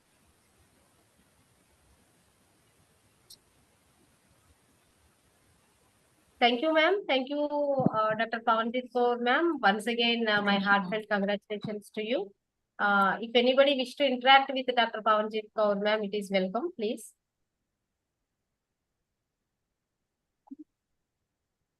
Yes. Thank you. Thank you, Pawanjit Kaur, ma'am. Once again, Congratulations. what a fair combination, you know. So, Yes. yeah. Yes. Congrats for getting on this award. And Thank you, ma'am. the moment I saw you on the screen I saw you and I saw your students. And then Aruna madam said how wonderfully she is working with her students. And thank you once again for being part of this celebration and Thank award. you, ma'am. Thank you once again, all the jury members, Rania and Aruna, Kirti, and then Sunanda, Dr. Sunanda ma'am. What a bit, each speaker had a bit of advice and motivation quote. Thank you all once Okay. again. Just one question I want to ask Dr. Pawanjit Kaur. So Yes, she, ma'am. she talked about girls in STEM and what we can do. Here we have, I received a report from Europe, which shows that the number of women and of girls in STEM is, in some cases, is decreasing, like in computer science. And in some other cases, like manufacturing engineering, is stable. And you know, it's paradoxical and shocking because, for example, here we organize in Europe and in Greece, also in my country, so many initiatives for women in science, for coding, for many funded programs from the European Union, Erasmus opportunities, Horizon programs, so many initiatives, but still the numbers in some cases decrease, in some cases remain stable. So the experts of the EURIDIS is the system which organized in the European Union, which examines how education works in European countries, says that the reason behind this is the gender stereotypes still, that women feel less confident, that we have the leaky pipeline phenomenon. They start enroll in the first year of university, but they don't manage to get a degree in the end. In general, the world of science is hostile for them. So what do you think, and how we can empower actually girls, more girls to enroll? Because still there is the stereotype and the confidence that they won't manage it, that it's difficult for them. For example, mathematics or the math anxiety, as we call, the imposter syndrome in psychology, which has to do again with less, with the lack of confidence. So what do you think? Ma'am, in general, what I think that it's about their conditioning. Like from the younger age itself, many times it happened that in our households only, it's being looked at another way. Like if you are female, you have to follow so and so path, and if you are a male member, you have to follow so and so path. So it is in the parental conditioning most of the time. I mean, if at the the initial stage only, parents are keep saying that, oh, you have to work on certain areas because certain areas are defined for you, right? Many times, as per the societies, when we look upon, then societies generally think that there are some specific areas for female, there are some specific area for male. Society has defined few areas, but we have seen these many exceptions in the case of STEM education, in the case of research, in the case of physics, chemistry, mathematics. Even this year's Nobel Prize winner was a female from chemistry, right? Because she has worked on metal organic frameworks, which is a huge discovery. And when we talk about the women, when they are going into the research, why their names are not going out, there is one reason. Because many times it happened, for example, if we talk about the case of Madame Marie Curie and her husband Pierre Curie. So what happened that time, the discovery was of Marie Curie, and her husband at that time supported. But it was just the exceptional case, because before that we have seen these many female scientists, many biologists who had discovered the DNA strands but didn't get recognition, who had done wonders in the field of computer engineering, computer science engineering, but didn't get any recognition by her male members, because it is always being overlooked that certain areas are defined for male. And many times it happened that in the research community or at the workplace, the male members are taking the recognition rather than the female, and don't want to say, but they are stealing the credit from the women. It Yeah. happens. It's what we Multiple call times it happened.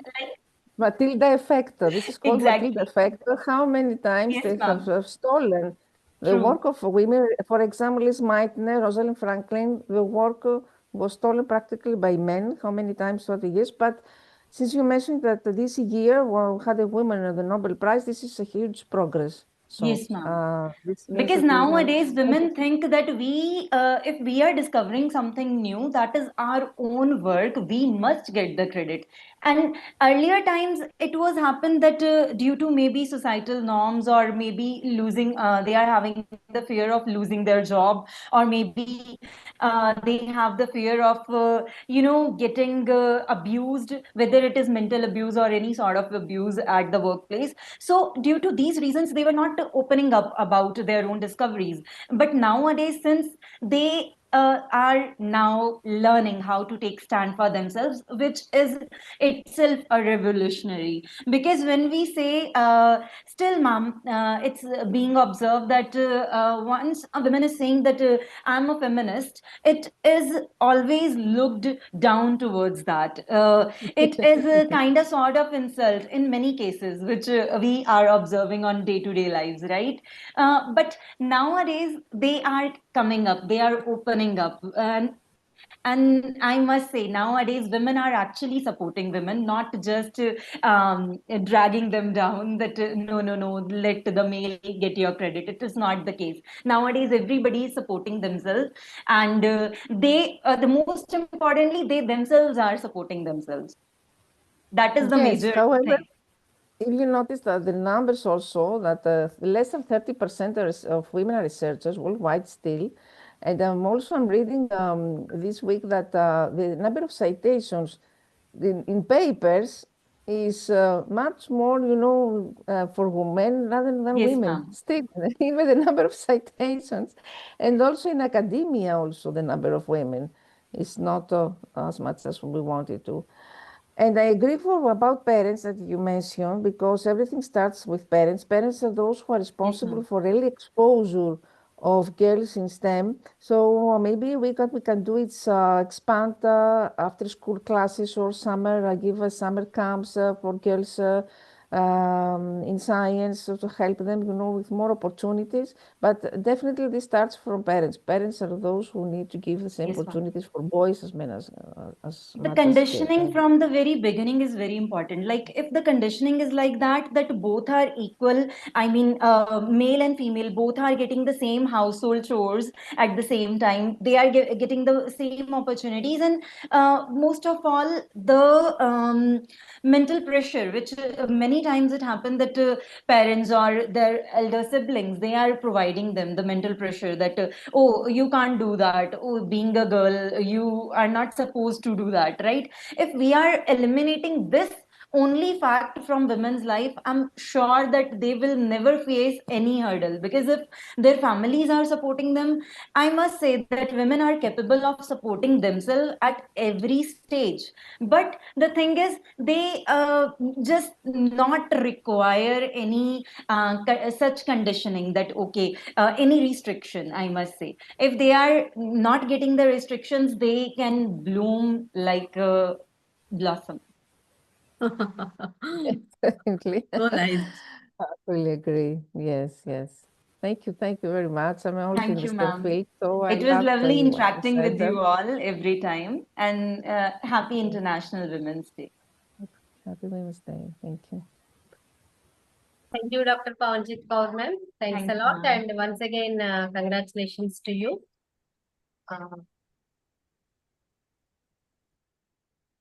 Next, I wish to move upon the next special jury award under the same category,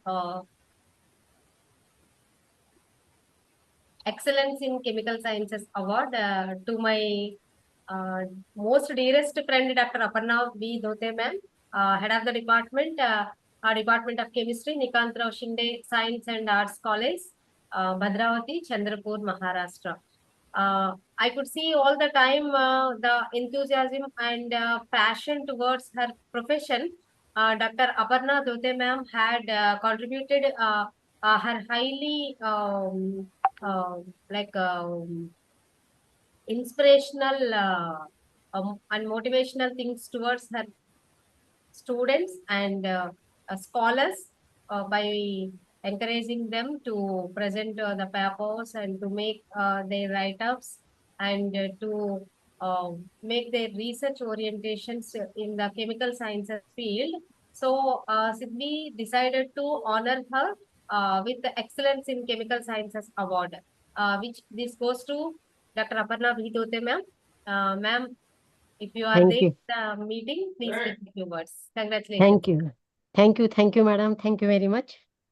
First of all, my greatest gratitude to great woman Savitribai Phule. Without her, I cannot be stood before you. And not only myself, nobody will stood here without her work.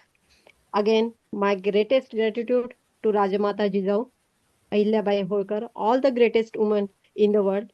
Their work makes us respect, support our dreams, and provide equal opportunity in education, work, and leadership. Now, I am deeply honored to receive this award. Chemistry is barely a solitary pursuit, and this recognition belongs just as much as my dedicated team, mentors, and collaborators who work tirelessly alongside me. Here, I have to mention my deepest gratitude to Dr. Sunanda S. Aswale Madam. Without her, I am not here. Her She is my guru, not only my guru, but in my life. She inspired me. She gave me the suggestions, inspiration, and I I am very much grateful to her. Again, I am very much grateful to Dr. Aruna Madam, who gave me such a excellent award. I again thankful all the Sidvi members who select me and honored me with this award. Thank you very much, madam. Thank you, ma'am. Thank you so much. Actually, I could see the Guru Sishya relationship here itself. I know how much you honor your Guru, Dr. Sunanda Aswale, ma'am. He is not only Guru to you, to me also, ma'am. Ma'am is a wonderful teacher to all of us. Thank you so much, Dr. Sunanda ma'am, for inspiring all of us with your great uh, teachings. And thanks a lot. Thank you, Aruna ma'am. Thank you, Aparna ma'am. Here, I wish to hear from you a few words of your students' achievement, ma'am, Dr. Aparna ma'am's achievement. Actually, Aparna is a great. She is very hardworking, and she is deserving for this award. Thank you, ma'am. Congratulations, Dr. Aparna ma'am. Thank you, madam. Yes. So, before entering into our award session 1, I request any one of the participants side who wish to speak a few words.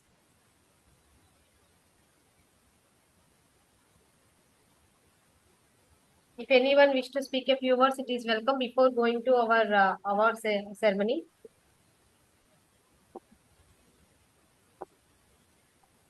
Okay. So let me allow to share my screen for going into the award ceremony.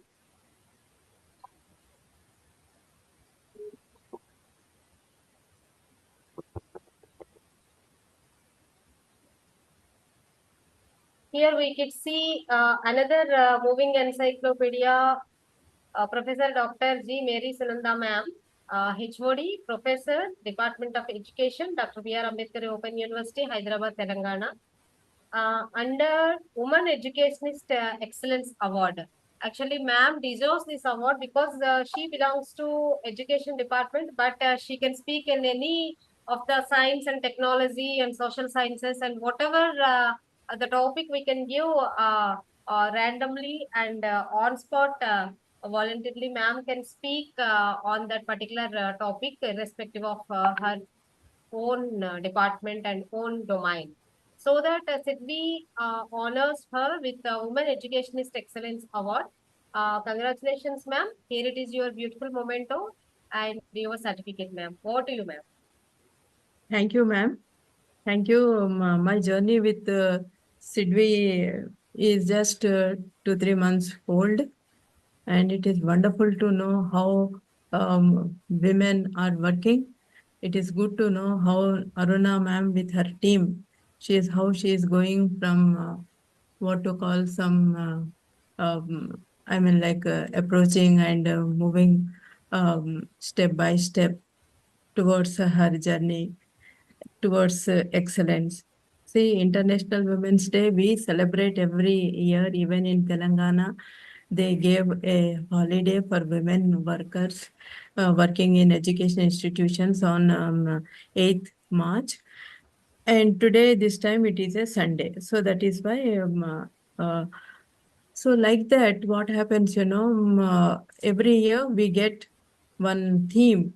Like this year's theme is give to gain. Okay, this appropriately befitting to a woman, like everywhere we found her giving. Please don't misunderstand me. So like that, today we are here to celebrate क्या जश्न क्या समा और समारोह. Ma'am, thank you for speaking so many beautiful words. Of course, my interest and experience matches. We can't generalize some of the things. I have interest to talk because we are in the field of education. We give training to the teachers who teach to 8th, 9th, 10th. And primary school, they teach to 1st to 5, all subjects. Maths, environmental science, Telugu, Hindi, English. Okay, so then they are supposed to combine and teach local to international. If you are teaching something at the local level, then take them to the international level, and then you just settle the things. Okay, so that's how teaching should proceed, from complex to simple to complex, abstract to concrete. Okay, so on this occasion, what comes to my mind? See, like Adwitiyah Naari. Once I saw this brochure, and then theme and banner, I was really impressed. Adwitiyah Naari. Bharat की नारी एक अद्वितीय नारी, एक अधिकारी. सारा जहां झूम उठा इस अवसर पर. जश्न ही जश्न. आप भी कुछ फरमाइए, हम भी कुछ कहें. भारत की नारी एक अद्वितीय अधिकारी. भारत की नारी एक अद्वितीय नारी. रेशम की जैसे हवाएं, बगीचे में फूल पर फूल, सभी एक ही किनारा. सभी के नाम में एक ही एक नारा. एक ही एक नारा है. भारत की नारी एक अद्वितीय अधिकारी. भारत की नारी एक अद्वितीय अधिकारी. देश विदेश की नारी सबकी प्यारी. So, dear mother, dear daughter, dear sister, dear wife, ये सब एक जैसे लगते हैं, मुकम्मल हैं, लेकिन फिर भी अलहदा अलहदा है. भारत की नारी एक अद्वितीय अधिकारी. So, some challenges are there for women everywhere. One should move on, like one should not stop at one place. I was really impressed and motivated by listening to some young awardees today. There are certain things, If a woman of 25 years old is speaking, means she just brings the sibling conflict into it. Okay. So like that, but one should move on. One should move on to shine from time to time. Okay. Then only one can do what you call something to herself and also for the people who are around her. But there are no hard and fast rules that one should work, but one should question every time. One should question every time. You are branded as bad, But still, sometimes it happens. Okay, so I don't have much to say on this. Means she's a silent speaker. In India also we have certain stories talking about women's excellence. Not all of a sudden. Success did not come to any women who are there, whom we, recall today. There are certain things, I also today got a message from my male colleague. Okay. So on International Women's Day, we see today's messages, from here and there. All people, male, female, everybody is going on sending messages and messages. So like this, still there is some thing to really, like meticulously think in each area, like working woman has some different problem, a housewife. Okay, so but everybody should walk on, they can't stop their journey, isn't it? They have to go on and on. Okay, so I thank Aruna Nakella madam for honoring me with this award, educationalist. I have really interest to,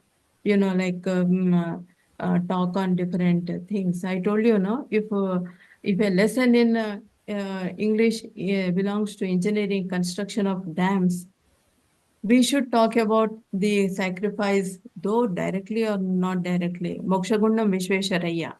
How the principles of engineering are applied. Okay. So feed. A 4-year-old girl was taken to a marriage, wedding, anniversary, or to a reception. What the adults are eating, the same child is also served on the plate. Okay. So as much as possible, if somebody is in teaching profession, give them the best. Okay. From local to international, give them the best so that they can feel happy and they can choose their profession and be a very good individual and a good human being, ek Adwitiyah Naari. Okay, so ma'am, I would like to conclude here. Thank you once again for giving me this wonderful award and also opportunity to say few words. Adab, namaskar, good afternoon, good morning, everybody. Thank you, ma'am.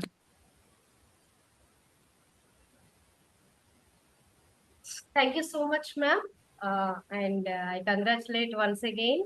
And you have to inspire many more generations and many more students with your admirable uh, and incredible services towards education field. Thank you, ma'am. Thank you so much.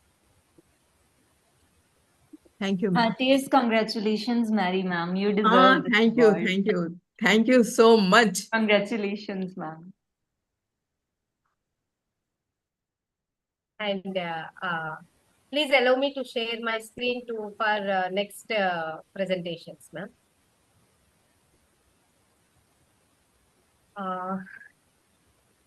The next award goes to Dr. K. Padmavati, ma'am, Associate Professor, Department of Electronics and Communication Engineering, Indoor Institute of Engineering and Technology, Siddipet, Telangana, under the category of Excellence in Academics Award. Congratulations, Dr. Padmavati, ma'am. Here it is your beautiful memento and Thank certificate. you, ma'am. If you are there, please speak a few words, ma'am. Yeah. Thank you, ma'am. I thank Sidvi Foundation. First of all, happy International Women's Day to all the beautiful women here and also the experts. And I feel very honored to have gotten this award from you. And thank you all. Thank you. Congratulations, ma'am. Congratulations.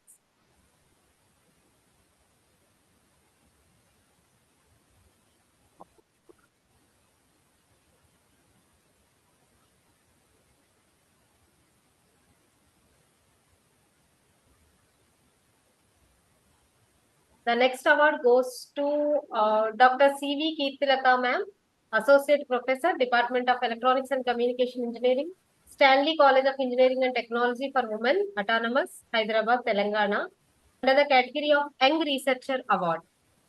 Dr. C.V. Kirtilaka, ma'am, congratulations to you for your wonderful and extensive work as a researcher in the field of electronics and communication engineering. I know Kirti ma'am since last 5 to 6 years. Her extensive work towards her field is very desirable and which gave her to got this Young Researcher Award. Congratulations, ma'am. Thank you, ma'am. Thank you for making me as a part of this event. And I feel honored to get this award. I thank Sidvi Foundation for selecting me for this wonderful award. I would like to congratulate all the members here. And I feel pleasured and honored that I am on this platform where eminent personalities, women achievers are there here. Happy International Women's Day, ma'am.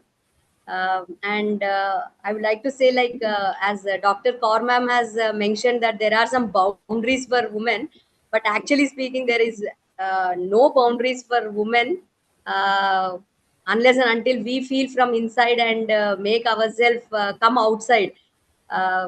We can achieve so many things. And as a word, young, women are never young, never old, ma'am. They are always young, even if they are 80s, 90s, they feel responsible and complete their responsibilities and show what are their positions in the society. So thank you for this opportunity, ma'am.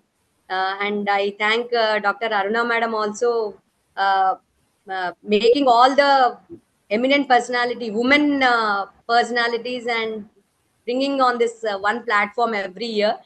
Thank you for this wonderful platform. Making this is a kind of encouragement that every woman requires in this stressful environments. So this is a great platform. I can say that all great women are here gathering, and which gives so much of motivation to move further in their lives.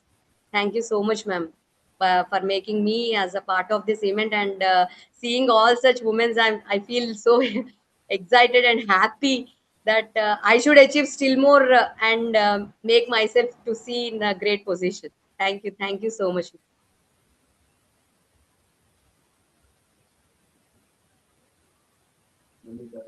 Thank you so much, ma'am, Dr. C.V. Kirtilata, ma'am. And many more feathers like this need to be added to your crown in future also, ma'am. Thank you, ma'am. Thank you so much. Thank you, ma'am. And our next award goes to Dr. Manisha Batulkar, ma'am, Professor and Head of the Department, Department of Geology, Jawaharlal Nehru Arts, Commerce and Science College, Nagpur, under the category of Best Researcher Award. Congratulations, Dr. Manisha, ma'am. If you are there in the meeting, please speak a few words, ma'am.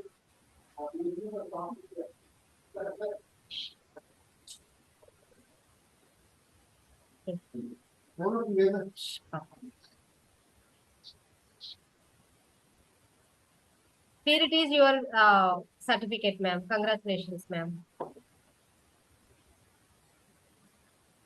The next award goes to Dr. Priyanka M. Shejwal, ma'am, Assistant Professor, Department of Geology, Government College of Arts and Science, Aurangabad, Maharashtra, under the category of Best Teacher Award.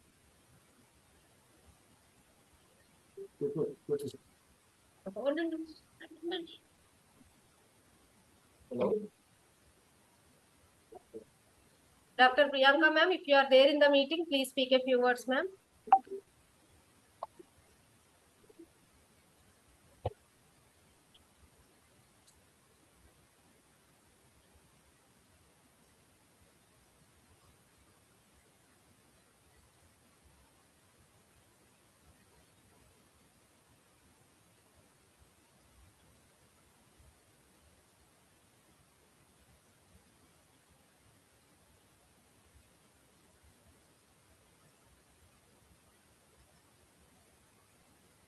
So that's it about our award session 1. I thank Dr. Rinjum ma'am, chairperson, and Dr. Sindura ma'am, co-chairperson for this award session 1. And I thank and congratulate all the awardees and special jury awardees, Dr. Pavanjit Kaur ma'am, Dr. Aparna ma'am, Professor G. Mary ma'am, Dr. K. Padmavati ma'am, Dr. C.V. Kirtilata ma'am, Dr. Manisha ma'am, Dr. Priyanka ma'am, for gracing this occasion with your great presence. Thanks a lot. So moving ahead to our next session of this award ceremony, I would like to invite Professor Krishna Sundari ma'am, Professor, Department of Biotechnology, JP Institute of Information and Technology, Noida, Uttar Pradesh, for her invited talk. Over to Krishna Sundari ma'am. Very good morning, ma'am. Am I audible? Yes, ma'am, you are audible, ma'am. Okay, wonderful.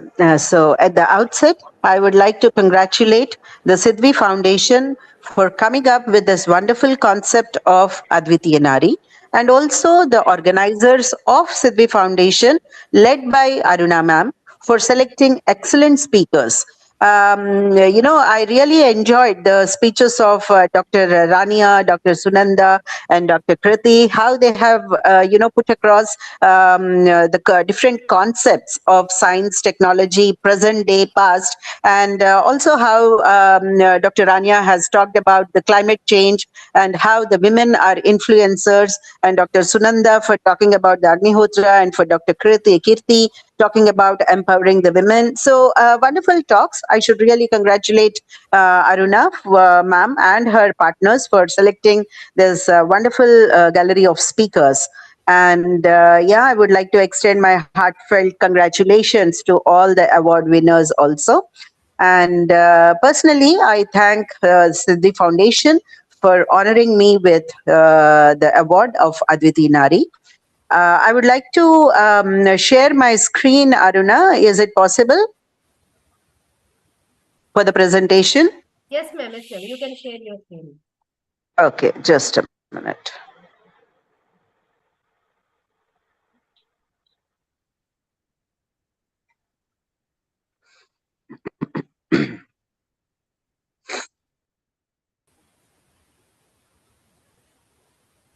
It's just taking a while. Just give me a minute.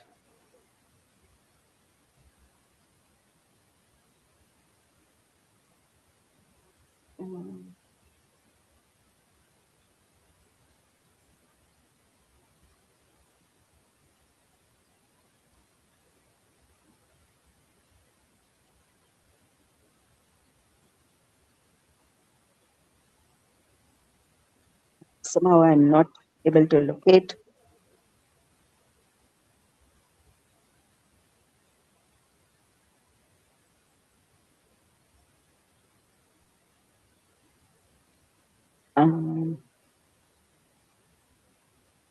Yeah, shall I share my presentation to you, Aruna? Will you be able to share on screen?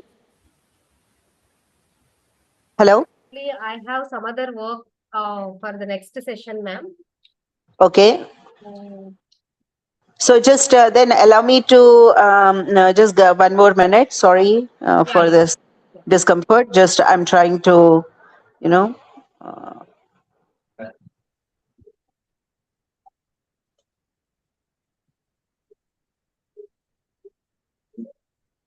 Share screen.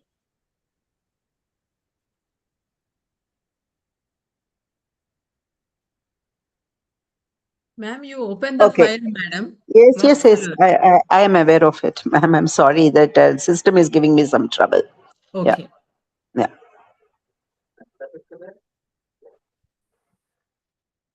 So the screen is visible now? Yes, ma'am. Yeah. Thank you very much. So I would like to start with this famous, hymn of ours, which our mothers have taught and we have grown up with. Ya Devi Sarvabhuteshu Vishnumayeti Sabdita Namastasmyai Namastasmyai Namastasmyai Namo Namaha Ya Devi Sarvabhuteshu Buddhirupena Samsthita या देवी सर्वभूतेषु शक्तिरूपेण संस्थिता या देवी सर्वभूतेषु शान्तिरूपेण संस्थिता नमस्तस्मै नमस्तस्मै नमस्तस्मै नमो नमः. So friends, this hymn, which I have just now recited, it is from the Markandeya Purana of Devi Mahatyam, and particularly this verse is called, the titled as Aparajita Stotra, and also it comes from Durga Saptashati. There is a reason why I have started, I have thought of, starting my presentation with this. Of course, this particular hymn, personifies women in all forms, whether it is in the form of Shakti or Buddhi or Smriti. But one important reason why I started this presentation, yesterday I was just having a conversation with one of my colleagues. She is a, associate professor, and she is doing her management studies also. And she had this question. She has recently visited one temple, it seems, and the seers over there have said that women are prohibited from reciting Durga Saptasati. And she asked me, because I'm someone who always tries to find the science and the behind our tradition, and what is the inner meaning of it, and how does it connect to the present day world. So this was a talk I was giving, and then she said that, ma'am, then how is it that women are prohibited from reciting Durga Saptasati? So I've told her that is totally a misnomer. So if Durga Saptasati is not to be read by women, the hymn of the famous hymn of Aparajita Stotra, which is coming from Durga Saptasati itself, is saying that women is in the form of Shakti, Smriti, Shanti, Shraddha, and all these things. So it is totally something which is a manifestation which has come over the period because of the transition of the society from a matriarchal or a patriarchal. I think the social sciences be able to better explain what has transmitted in between. But our Vedic scriptures, our hymns, never undermined women or the women power. So that is why I thought of starting my presentation with this particular slide. Now, welcome all dear friends to my today's lecture. The topic of it, women, the knowledge keepers of India and women at the intersection of tradition, science and culture. Myself, Professor Krishna Sundari from the Biotechnology Department, JIT Noida, and together with you, I'm celebrating the Women's Day today, going into some of the aspects of this particular hymn. So I've tried to limit the number of verses. There are more than 30 variations of attributes or gunas or vibhutis that were assigned to women in this particular Aparajita Stotra. I'm just speaking about some of the vibhutis that our women are, said to be rejoiced for or celebrated for or respected for. So the very first thing which says that Ya Devi Sarvabhuteshu Vishnu Mayete Shabdita and Chetanethyabhidhiyate. So it says that the very essence of life or prana, the prana shakti, is given a feminine form. Buddhi, as we all understand, is the intellect. Nidra, like I have heard one of our earlier speakers speaking about the calmness of the mind, stress freeness, and connecting Ayurveda principles and all. I think you will all agree with me that sleep is the best antidote for many of the ailments, and it has been given the feminine power. And Trishna is something where you are, looking for achieving a righteous goal. And lajja, that is humility, wherein we all know that however achieved we are, unless we have that personal sense of humility, and if we are overshadowed by arrogance, you are not respected as a person in the society. So once again, that sense of humility is given a precedence, and then they say that women personify this sense of respect and sense of humility to utmost importance. Shanti, we all understand the meaning of it. Shraddha is the dedication or the diligence with which women attend to any particular activity. Then, vritti is the occupation. So even the occupation is given the feminine Shakti, because it is believed that it is the feminine Shakti which makes you excel in the occupation that you are doing, whether it is a man who is doing his occupation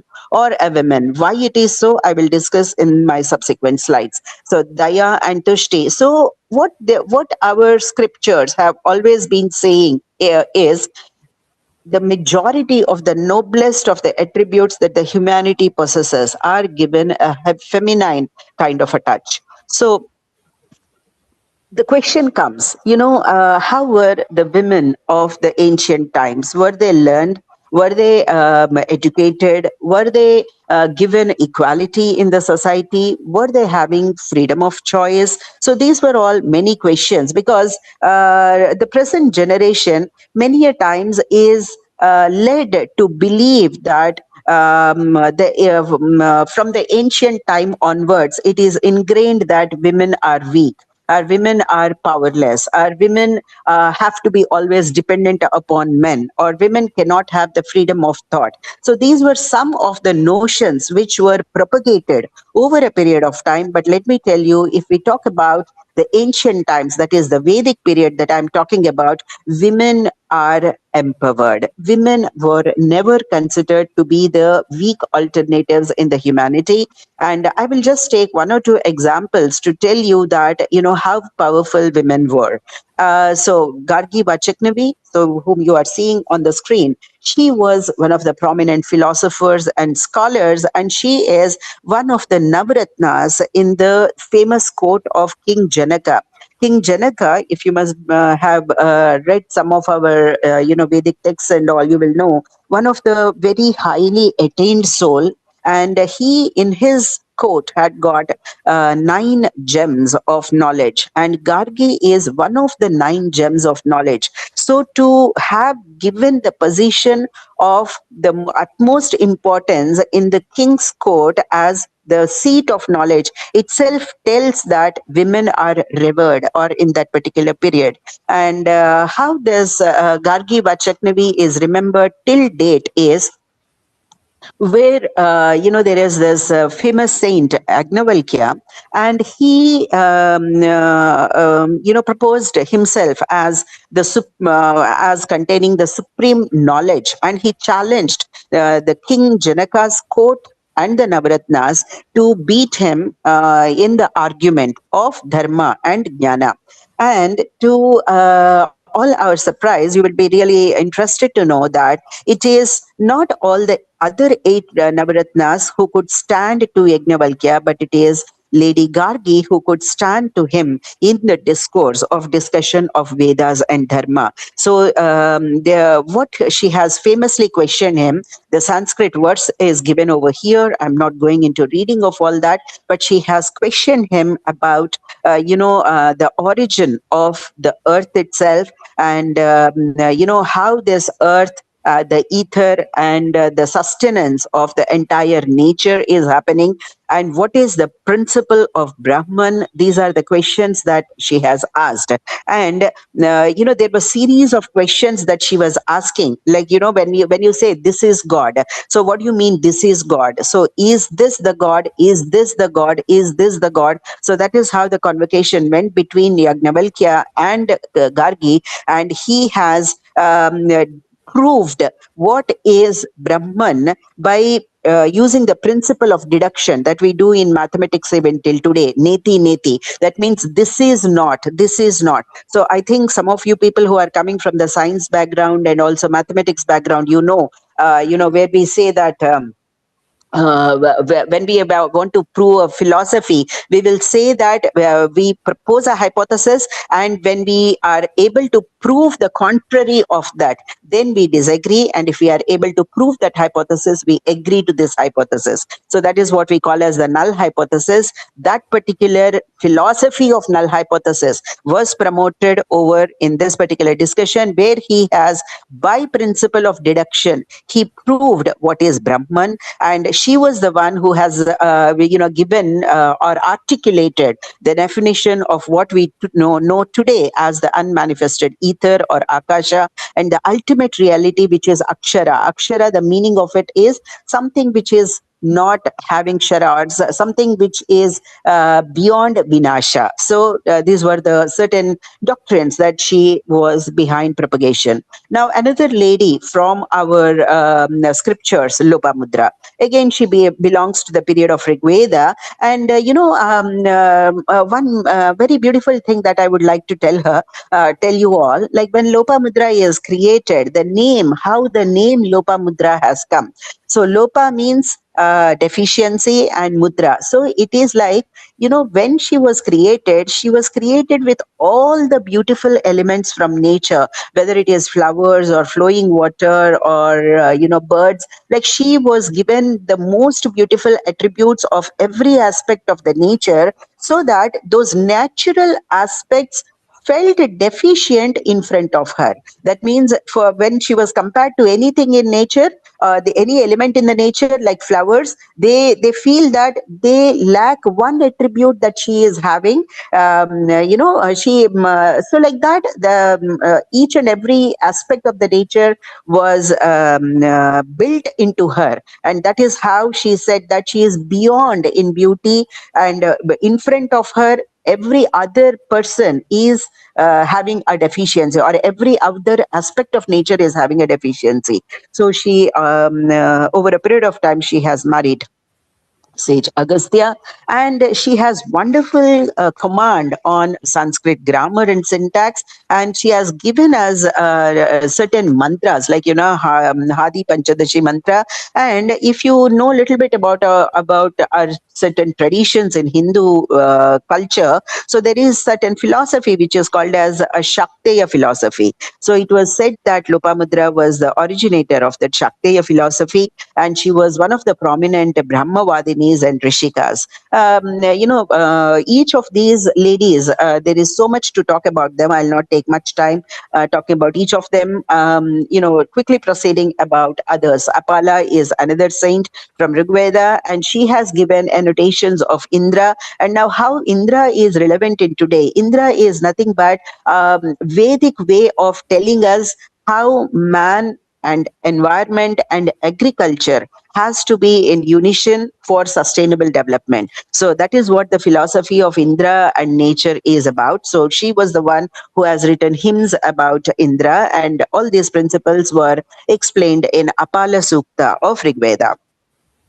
Now, this all I am speaking about in the Vedic period, which was between 1500 to 500 BCE, where women enjoyed a relatively high status and they were having full access to education, participated in religious ceremonies. There was nothing like that they were prohibited from certain acts. It was not like that. Any acts which were shown as non-female centric were only shown because of as a division of work, nothing beyond that. So there is nothing like a derogatory sense or nothing like they were looked down upon. They had a freedom of choice and they have participated in all walks of life in academy and philosophy. There were female seers and rishikas also.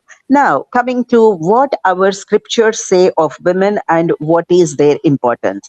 So I would like to quote certain verses which have been passed down to us since the ancient times. The very first point that I would like to say, Bhagavad Gita. All of us know about Bhagavad Gita and the 10th chapter of Bhagavad Gita, which is called as Vibhuti Yoga, wherein the Paramatma or the Lord himself says that he is in the feminine form in every individual as these vibhutis. So what are the vibhutis? Which are God himself, and in this form of these vibhutis that he is residing in every living being is Kirti, like we all understand what is Kirti, Shri, that is Yashas, or Shri is Aishwarya, and Vakya is the power of word. And in these forms, he said, Kirtihi Shri Shrir Vakya Narinam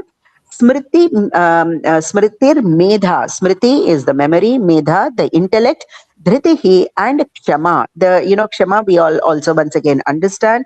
These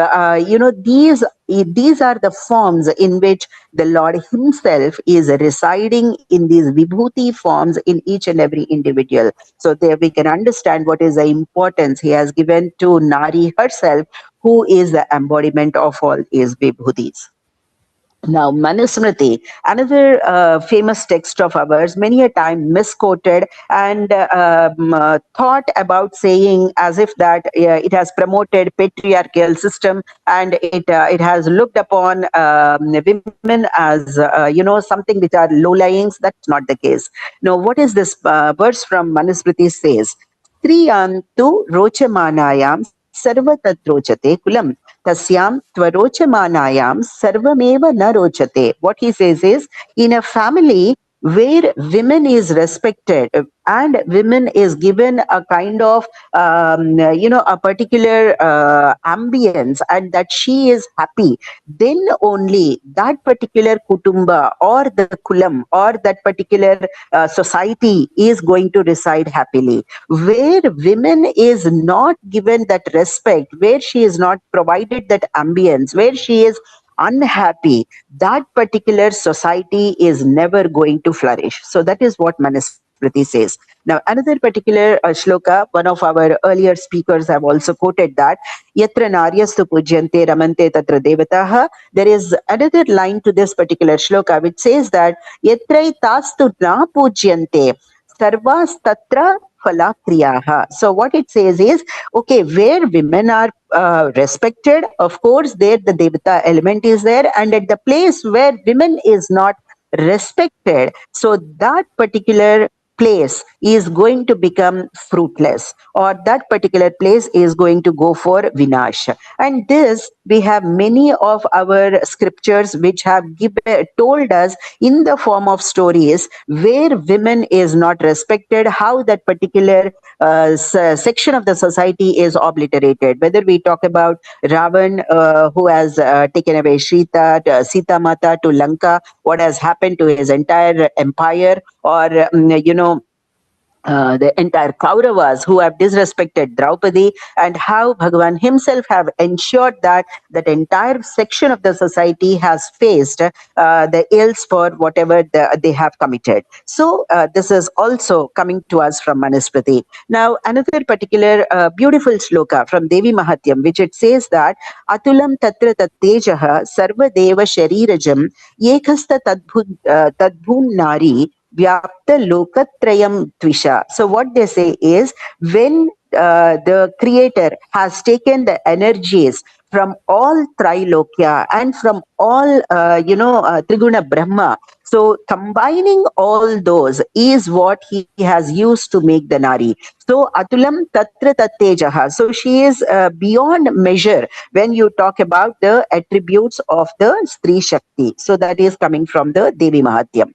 Now, another thing from the Skanda Purana, and what it says, something which all of us have to understand, because many a times people are having this misnomer that a girl child is not preferred in our ancient culture, and always they wanted a boy as their successor, and girl child was abhorred. But that is not true. So, what is told about in Maheshwara Khanda in the Skanda Purana, Dashaputra Samakanya, Dashaputran Pravardhayan, Yat Phala Labhate Martyastallabhyam Kanya. So, what does it mean is the kind of phala that you will get when you are bringing up 10 sons is equivalent to the kind of fulfillment that you will get while bringing up a single woman child or a girl child. So it is no question that our ancient culture is looking down upon a girl child.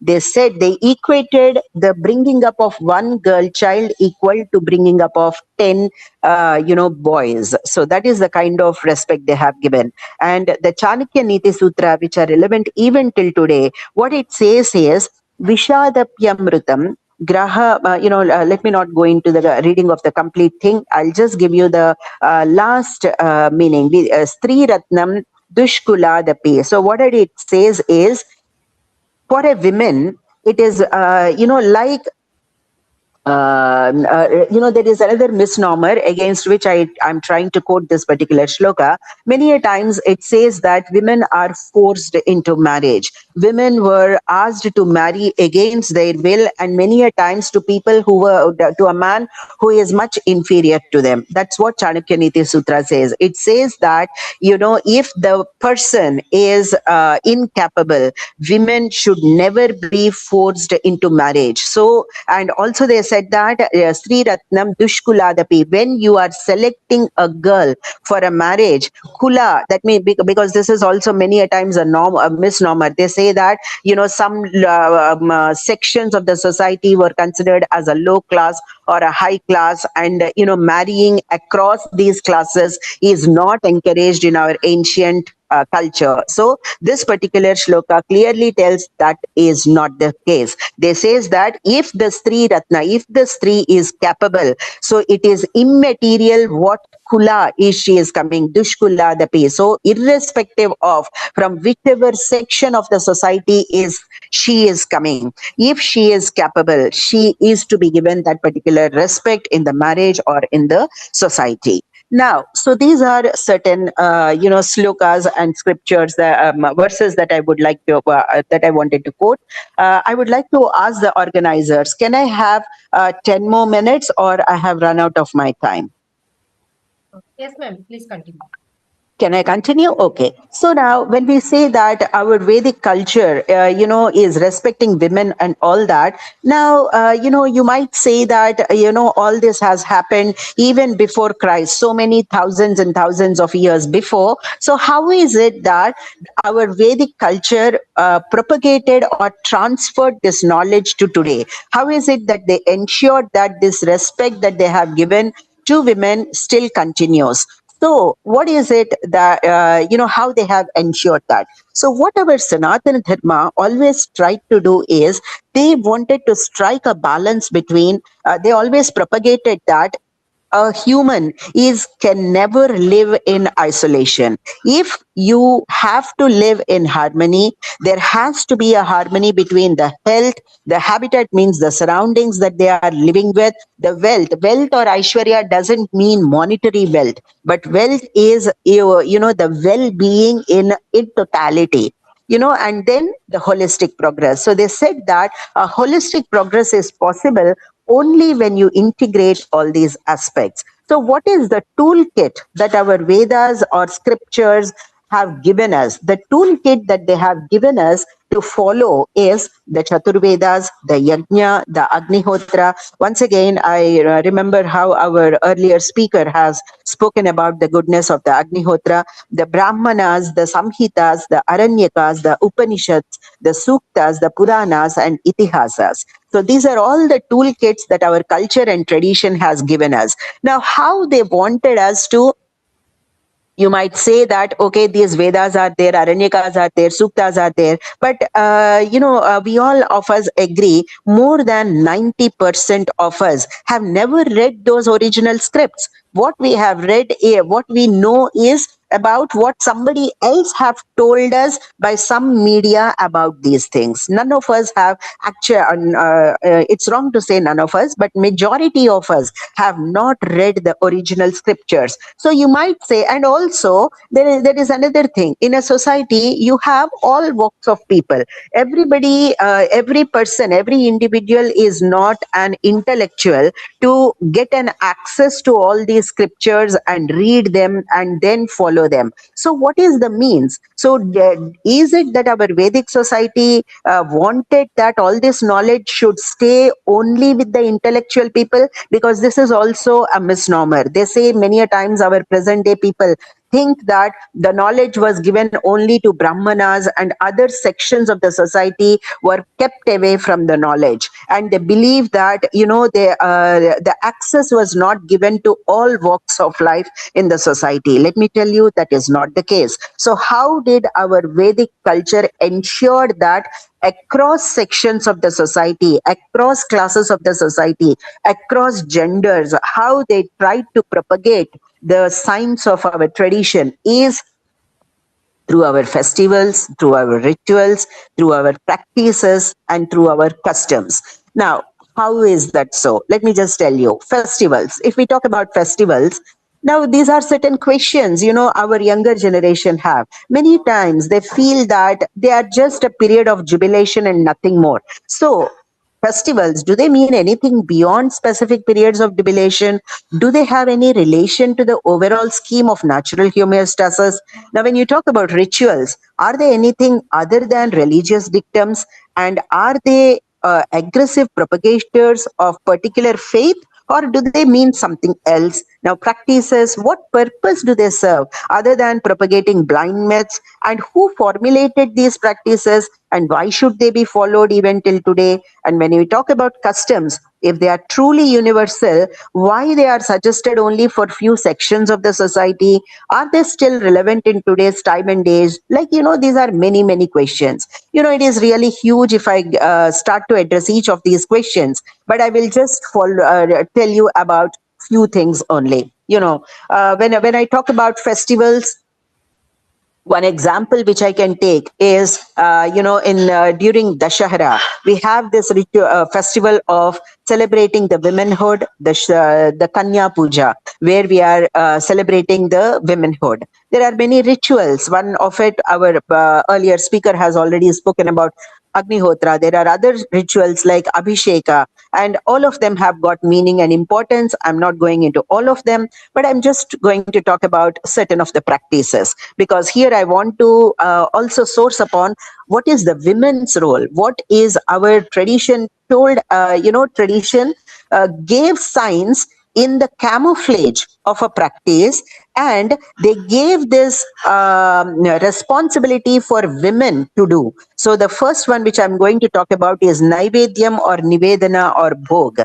Many of us know about Bhog or Nivedana. What we think about Nivedana is like what many people do these days. If there is a festival, they just go, either prepare some sweet dish, or sometimes if they are having shortage of time, they buy a sweet packet from the market, put it in front of Bhagwan, and then they just, complete it as a bhog. But the original Vedic scriptures and all, they didn't say that as a Nivedana, as a bhog. So what they said as a bhog or Nivedana is Bhakshya, Bhojya, Choshya, Lehya, Phala, Paniyam, Nivedayami. What does it mean? Say they said that as Nivedana or offering, these things have to be prepared in the most pure kind of a manner, following all principles. Today, what we talk about as health principles are what at one point of time called as achara.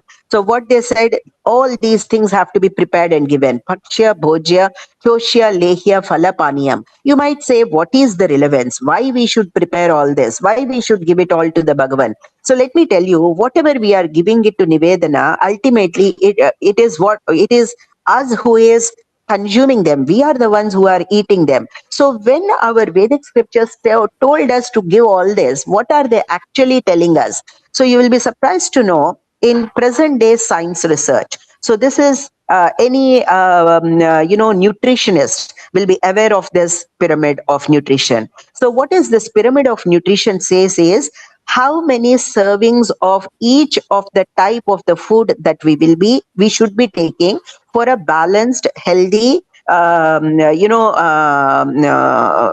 being. What all things that we require. So if I go to my previous slide, Bhakshya, Bhojya, Choshya. So there are some items which has to be, which you have to chew and eat. Some you have to bite and eat.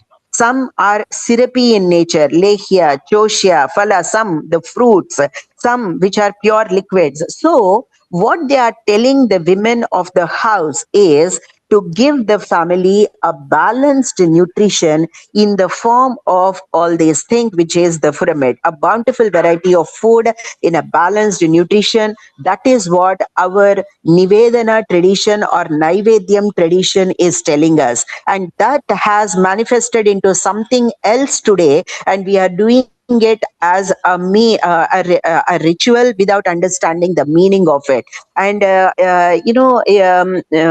they did it for balance of food, for the well-being, they have given it as festivals. I'm just quoting one, and they have given these what all should be given as Nivedana.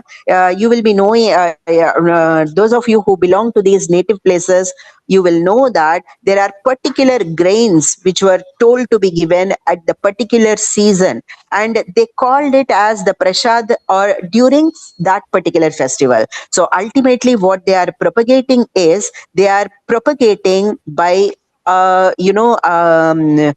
oratory knowledge in the form of hymns, in the form of verses, what should be eaten at what point of time, the season, because today we all know that the season, the food that is grown in that particular season and consumed in moderation is what is good for our health.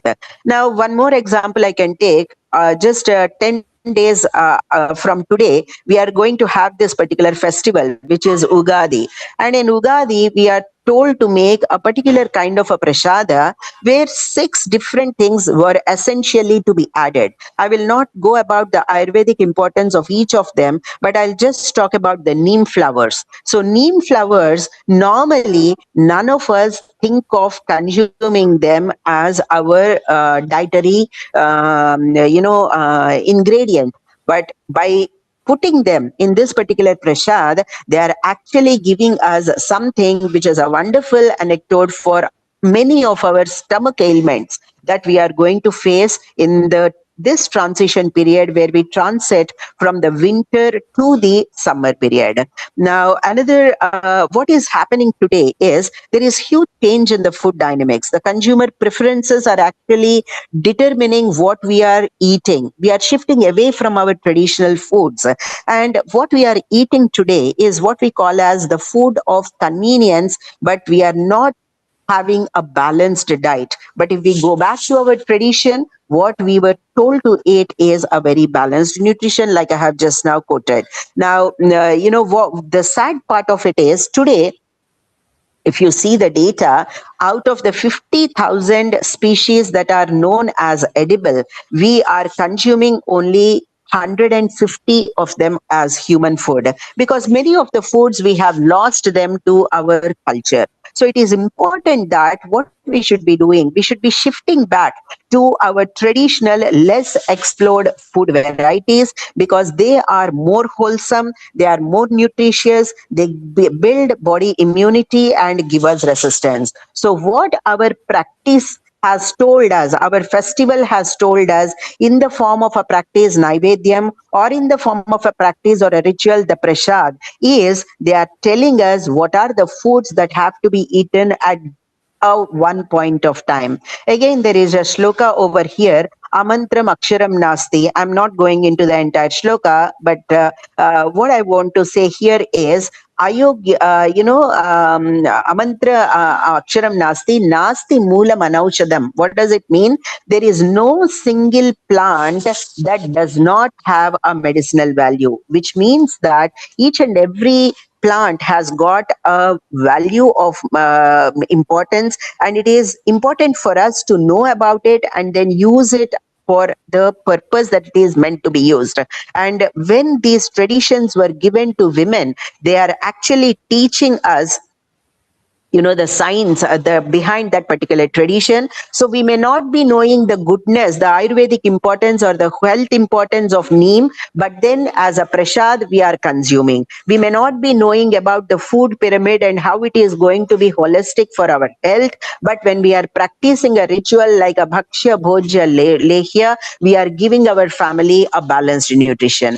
Another custom, one last custom which I'm going to talk about, and which many a times today it has turned over as a symbol of just a simple beauty or a external beauty or a fashion, but it has got a deeper meaning. Now, when I talk about mehendi or henna, I think all of you who are the women over here know this henna or mehendi. Now, I am just showing one picture on the screen. I would like any one of you to speak, and tell me, what does henna mean for you? There is a picture on the top where many women are showing their hands, wherein they have crafted beautiful designs with cone mehendi, and at the bottom there is a picture wherein there is a stone instrument, and women also, they are showing their hands, but here they are not putting what it is, the cone mehendi, but there is something else. It looks like a green paste. What do you equate with, and how many of you know the picture on the top, and how many of you know the picture on the bottom? Anyone would like to speak? What does mehendi mean to you, or what does henna mean to you? Madam, mehendi in general, it is a what you call ingredient that cools the mind, though we apply Yes, ma'am. on the hands. Yeah, I'm coming to that explanation, ma'am. Yes, I really respect your intervention on that. This thing, I don't know, madam. This one, the showing their hands and mehendi cone. Today's women, majority of them, what do they know? Do they know that cone mehendi, or they know this leaf paste mehendi? That's my question. What does henna mean to you? If you are putting henna on your hands, does it mean as an external beauty, or you are using it for a medicinal or a Ayurvedic purpose? What are the today's women using it for? Today's women use it during festivals and also on occasions, but it is only for decorative, madam. Yeah, decorative, But, ma'am. Yeah. people have, after showing their hands, they predict their, like the redness of the mehendi, Yeah, yeah. So yes, ma'am. Thank you very much. So today, mehendi has just remained as a decorative principle, something which is just adding a color to you. So now, what I would like to tell here is, if mehendi was just to be looking beautiful and just to be giving color, why is it that our ancient people never said put mehendi as a bindi? Because bindi is also coming from our tradition. Why our tradition never said apply mehendi on your lips so that your lips will become red? Because the lattuka is the ancient form of today's lipstick. So it is not that our ancient women are not using that red color to their lips. They are using it. Then, but if that is the case, why they did not say mehendi for the lips or for bindi, and why they have said only for the hands? There must be a meaning to it. So anybody have thought about it? Anything anybody would like to say about it? If it is just for the color, why should I not wear it as a bindi? Why I was not told to wear it as a bindi? If it is for the color, why not on my lips? Why only on my hands? Ma'am, from our connections are there, madam, from fingers to Yes, the heart and also to the mind. Some exactly, connections are exactly, there.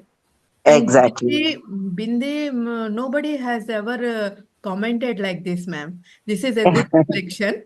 And this applying mehendi to lips, if one secretly tries, then one can do it. What is there? Applying No, let me, lipstick, like no, no, let something me, like that.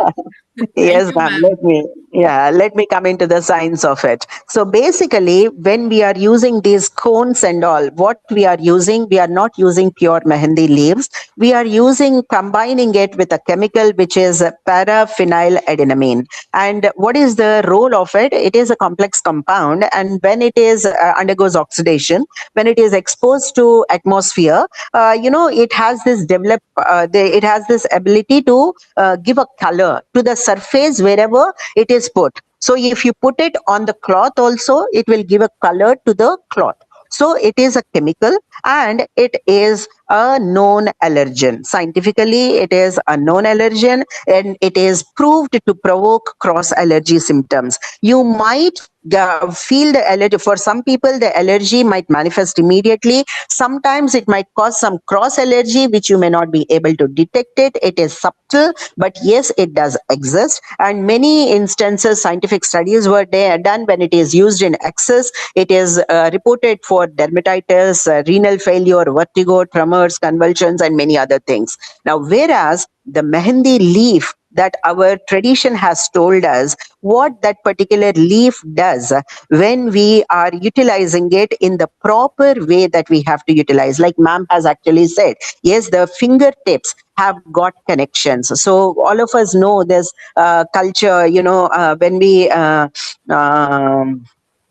acupressure, Reiki, and all these sciences are true sciences. And both our hand and feet are the centers, the sensory centers. And what they asked us when they are asking us to put mehendi on these external systems, the leaf, the fingertips, is to activate all these sensory, locations. And mehendi is reported to have all these properties. It is an antioxidant, it is analgesic, it relieves stress, it relieves anxiety, and it is a immunostimulant. And most importantly, what I would like to say is, our tradition asked us to put mehendi on certain festivals. So what are those festivals? When are they coming? For example, Tej. When does it come? In the rainy season. Another time when they asked the women to put it is, they asked women to put it during the shadi or any kind of big functions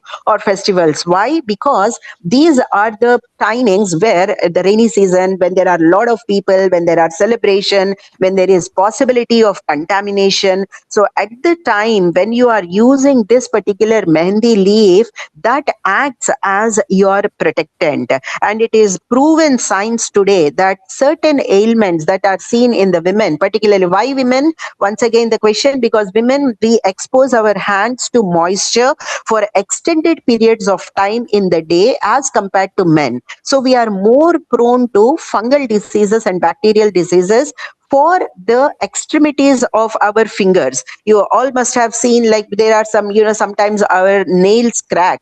Sometimes there is the skin cracks around our nails, or maybe, there's some whitish color appears around the nails, or nail lifts and pus formation takes place. So for all these kind of ailments, mehendi is one of the best medicines. And because they have told, what our tradition has tried to do is they tried to give us signs in the name of a ritual or a practice. And what has happened in between is we just remembered the practice or a ritual, and either we forgot the signs or we didn't have the people who tell us about the signs. Now, the point which I was telling to you, why not on lips and why not on, bindi and all? On lips particularly, it is not good because raw mehendi has got certain properties which could be disturbing if they are ingested directly. So they asked us not to put, they were not telling us to put on the mouth because to avoid accidental swallowing of mehendi. That is the reason why we are not to be putting them on the lips but on the extremities. And just one simple question I'm just putting on the screen. Now when we talk about this, we understand, okay, mehendi is very good. It is antimicrobial and many things which I've just now said, antioxidant, antidepressant, stress-free. So we all might think that, okay, let us go and put mehendi. Now, how many of us can recognize mehendi leaf in them, ma'am? Anybody? How many of you can just tell me the number which you think is the mehendi leaf here? There are some numbers which are given from 1 to 8. Anyone in the audience can recognize this is mehendi leaf?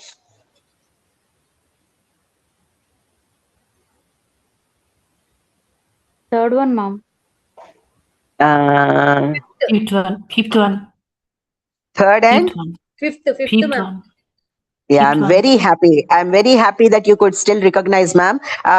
In one of the recent lectures that I've given to my BTech students, none of them could identify the mehendi leaf. What is important is not just knowing the signs, but also following it. And if we have to follow it, so we should know, how to recognize also. And all the odd numbers on the screen, 1, 3, 5, and 7 are mehendi leaves, whereas 2, 4, 6, and 8 are not mehendi. So now there is huge thing, many things that we can discuss if we can go on talking about our tradition. So women were always at the intersection of tradition and science, and our culture has given the responsibility of to women to take science to the homes for the well-being of themselves, their families, and the society. So to all women out there, let's join hands to embrace our traditions, understand the science behind, and integrate with technology for an empowered society. So I would like to conclude my presentation over here. Thank you very much for your attention, and I'm open for any questions from anyone, please. Thank you.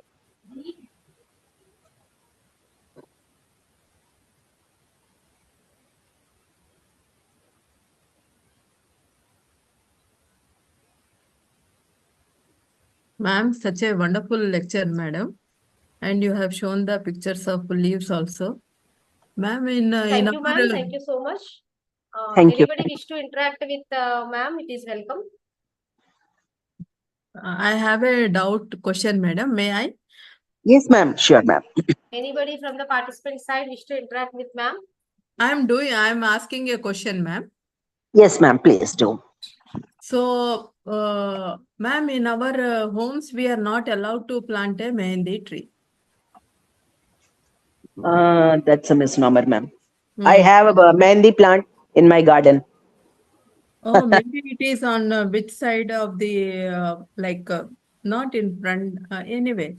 One can have it, no? There is nothing like... We can have it, ma'am. Actually, I did not show you that particular slide, but let me tell you, our scriptures have told us that you must be knowing about the stars or nakshatra, the birth star, right? So we were actually identified, each and every individual star has been identified with a plant.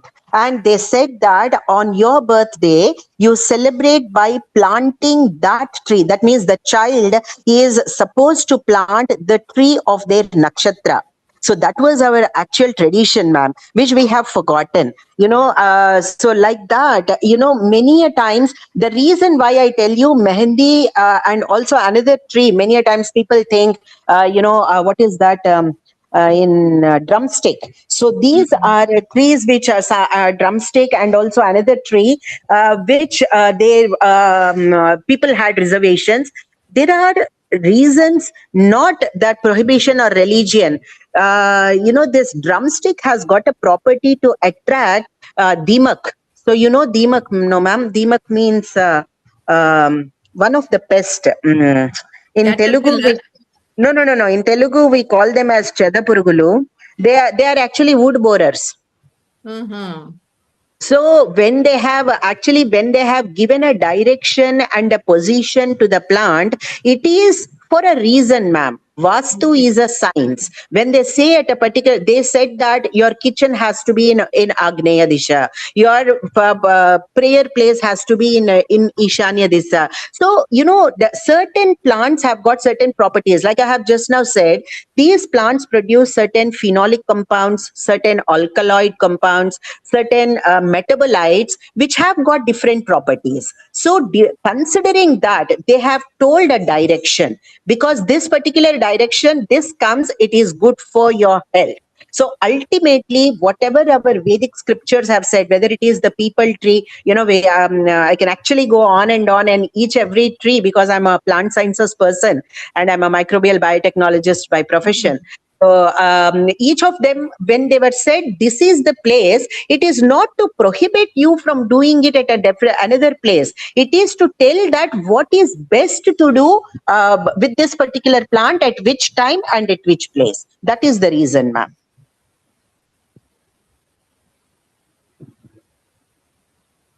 Okay, ma'am. Thank you so much for your elaborate and this is a need of our, because we must combine our tradition and culture with science and technology itself. Yes, ma'am. Yes, that is very important, because we should take it to our younger generation. Otherwise, our younger generation thinks that this is all just a myth. This is all just a blind faith. So there is huge science in each and every aspect. So this has to be, and thank you very much, Aruna ma'am, for giving me this opportunity, because when we educate one woman, we are educating an entire family. That is what our culture has said. And when I'm talking to 20 people, the message is 20 women, the message is actually going to 200 people. So that is very important. Thank you for providing me this platform. Thank you, ma'am. Thank you so much. Thanks a lot. So let us move to the next session, our session 2. For this session, I request Dr. Aparna B. Dote ma'am and Dr. Pavanjit Kaur ma'am to act as a chair and co-chair for this particular session, our session 2. Please let me know whether my screen is visible. Yes, ma'am. Yeah. Along with your award, ma'am, we wish to honor Professor Krishna Sundari ma'am with invited speaker certificate also. Here it is your certificate, ma'am. Thanks a lot for enlightening all of us and making us to be aware of all the tradition with science and technology. Thank you so much, ma'am. Thank you. Thank you. So for this particular session, I request Dr. Aparna B. Dote ma'am, Head of the Department of Chemistry, Nikantrao Shinde Science and Arts College, Bhadravati District, Chandrapur, to act as a chairperson.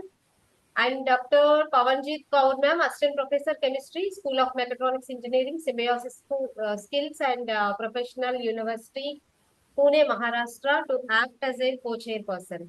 My warm welcome to both of the stalwarts, chairperson and co-chairperson, who got excellence in chemical sciences award also from Sidvi Foundation. Thank you so much and warm welcome to both of you, ma'am. In this session, one more moving encyclopedia here. my another friend, Dr. Rinjim Bora ma'am, Assistant Professor, Department of Economics, Gorgaon College, Simalguri, Assam, under the category of Excellence in Social Sciences Award. Actually, Sidvi honored ma'am previously with the best NSS program program coordinator, because ma'am got an opportunity to present at January 26th celebrations at New Delhi, Republic Day celebrations, and ma'am got an opportunity to sit with our President of India, and ma'am had given her total strength to her students as a program officers, NSS volunteers, and ma'am took some of the students there. At the time, Sidvi honored Dr. Injim ma'am with Best NSS Program Coordinator. Now, it is of her academics and research orientation, because ma'am belongs to Social Sciences Department. So, Sidvi Special Jury Award as Excellence in Social Sciences Award. My heartfelt congratulations to Dr. Rinjim Bora ma'am. Ma'am, could you please speak a few words, ma'am? Thank you. Thank you so much. Good afternoon, everyone. So first of all, happy Women's Day to you all. Honorable Dr. Aruna Kumari Nakela Madam, and the founder and the director of Sidvi Foundation, distinguished chief guests, special invitees, esteemed awardees, and all the wonderful participants present today.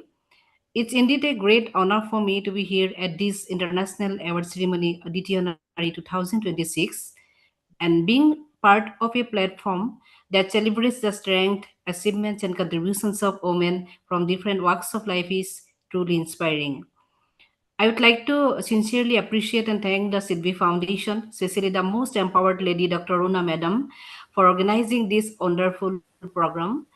Under her dynamic leadership, the Sidvi Foundation has been consistently working with dedication to recognize and uplift the remarkable contributions of women. I have had the privilege of being associated with this program for several years, and every time it continues to grow in its vision and impact. And today we gather to celebrate the strength, courage, and achievements of women across the world. This year's theme, Give to Gain, carries a powerful message for society. The idea of Give to Gain teaches us that when we invest in women, society as a whole grows stronger. When we give girls education, we gain an enlightened generation. When we give women opportunities, we gain innovation and progress. When we give them respect and equality, we gain a more just and balanced society. And today, we celebrate extraordinary women who have shown courage, commitment, and excellence in their respective fields. Each awardee here is not only an achiever, but also an inspiration for many others. Programs like this remind us that when women rise, society rises with them. I am truly honored, ma'am, to receive this award. I'd like to thank the organizer for recognizing my work and creating such a wonderful platform for all of us. This motivates me to keep doing my best. And my heartfelt congratulations goes to all the awardees present here. Your achievements inspire many others to dream, to work with determination, and to contribute meaningfully to society.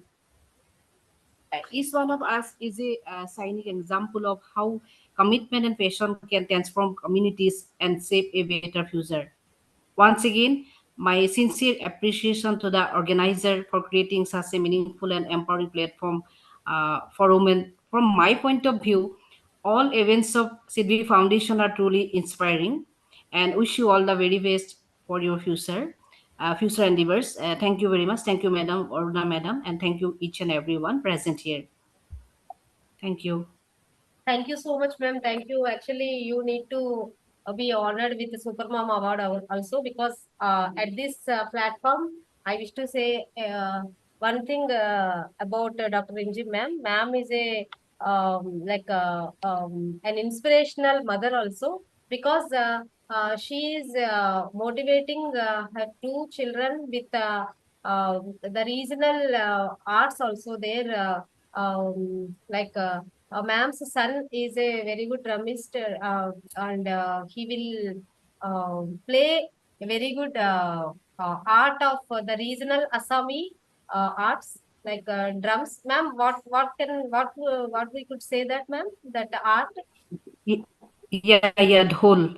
Yeah. That one is one of the traditional instruments related to our main festival Bihu. Yes, And ma'am. my daughter is she also plays flute Yes. related to our Bihu festival.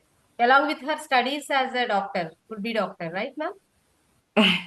Yeah. Yeah. Thank you, ma'am. Thank you so much for your inspiration.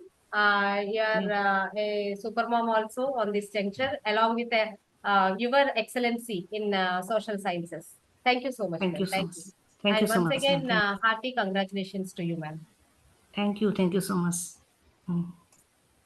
I wish to move upon the same special jury award to our younger stalwart and shiny star, Dr. Sindura Kanappam ma'am, under the same category, Excellence in Social Sciences Award. Ma'am is working as an assistant professor, Mesa Institute of Management, Chennai. She is a master of this SPSS software. She can deliver a very good lectures and hands-on training programs on the particular subject. And being a very younger, she had given much more towards the academia and researchers. So that Sidvi decided to honor her with Excellence in Social Sciences Award. Thank you so much, ma'am. Congratulations. Could you please speak a few words, ma'am? Thank you so much, ma'am, for this award. I want to wish everyone a happy International Women's Day. There are so many issues which women face every day, like domestic violence, violence against women, and then girl child education is hindered.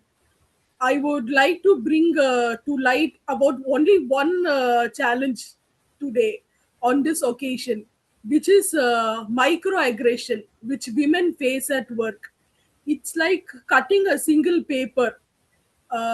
Every day cuts I mean, a single cut on a paper is okay, but if you do it every single day, it has a very significant impact on the women's mental issues. So you would have also heard about certain phrases from your male colleagues, like I was just joking, I meant it as a compliment. Though it is not intentional, the actual impact on the women is very high. So these are called as certain micro insults, like so assertive for a woman. You would have heard phrases like that. And then some micro invalidations, like you're overreacting to the situation, and certain humor, which is disguised as an insult, which is which will hurt women's feeling. So, where are the common workplace manifestation? First is the office work. So, when women they are efficient enough, like they want to progress in their profession, but still they'll be given tasks like party planning, note taking, etc. So that's in one way we can call it as a micro aggression. Then when someone explains a concept, like say for example a women, it'll be dealt with like in a condescending manner. But whereas a man explains the same concept, it'll be appreciated. So these are certain areas where organizations should concentrate on bringing equality between male colleagues and female colleagues. So we would have heard of certain gendered language. For example, a man will be labeled as assertive, whereas a woman, if she shows the same kind of assertiveness, she would be labeled as bossy, arrogant, etc. Whereas a man will be labeled as committed, whereas for women it will be like very emotional, high tempered, so on. When it comes to negotiation, a man may be labeled as strategic, but a woman will be labeled as very difficult, aggressive person, so on. And when focusing on a detail, when a person is very detailed about, he's concentrated on details, means a man may be labeled as sharp, whereas women as a picky. So in India, this gendered language often takes in the form of complimenting a woman for being like adjusting, homely, etc. But when it comes to a professional setting, it's like undermining her professional competency, and it's like saying that her value relies wholly on the docility. So what it happens on women's mind? Mental exhaustion. So how long you keep on changing the voice tone, you still experience almost 4.2% more burnout. 4.2 times more burnout. And then retention at work. So if they face lot of such microaggressions, the retention rate is becoming very less. That is like 3.3 times lesser. So how we can solve this? How organizations can solve this? By active listening to the female colleagues, and by openly endorsing a women's expertise in front of a leadership, and then certain inclusion checks, like deliberately asking for inputs from those who haven't spoken yet. So what I like to say is, let's commit to being upstanders rather than bystanders. Let's make a workplace a place where no one has to bleed from paper cuts. Thank you for this wonderful opportunity, ma'am. I thank Sidvi Foundation for this honor. Thank you so much. Thank you, ma'am. Thanks a lot. Once again, I congratulate you for this achievement, and I wish many more colorful feathers need to be added into your crown. Thank you, ma'am. Thank you, ma'am. Thank you. Next, I wish to move upon the next award ceremony. This award goes to Mrs. Aruna Kokkula, Senior Assistant Professor, Department of Electronics and Communication Engineering, MVSR Engineering College, Hyderabad, under the category of Excellence in Technological Teaching Award. Mrs. Aruna ma'am, congratulations ma'am for this wonderful achievement. If you are there in the meeting, please speak a few words, ma'am. Yes, ma'am. I'm there here only. Please, ma'am. Please speak a few words. First of all, I just want to tell you, like, all of you, happy Women's Day, ma'am. On this occasion, with the Sidvi Foundations, I got honor for this. I feel very happy, and this is the first time I just provided the nominee for one category, ma'am. Like, and honored with this is very happy for me. And who are the speakers are enlightened the good words related to the ancient times, and the women are facing the nowadays problems, and how we need to go through all the problems, circumstances, and taking the good care of our health to maintain the total family on behalf of us. It's a good thing to attend for this session, ma'am. Actually, in the Sunday, with the family time, like, it's I thought it's only the categories will be there, but it's inspired by all the so many members. So what is the importance of the health and ancient times, especially the ma'am who told regarding this. Thank you so much, ma'am. And I think I'm going to start the journey with the Sidvi Sidvi foundations to nearby future to have my papers and my research along with my scholars.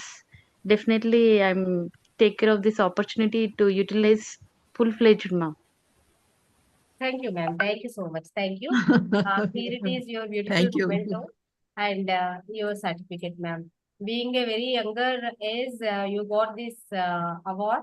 And very shortly, I wish to move upon to the distinguished career also. Thank you so much. Thank you. Thank you so much, ma'am.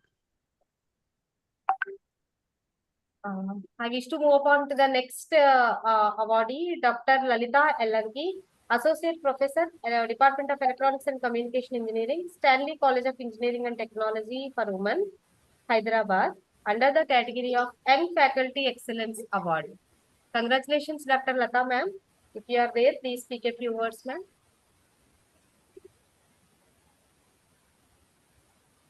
May I know is Dr. Lata ma'am is there in the meeting?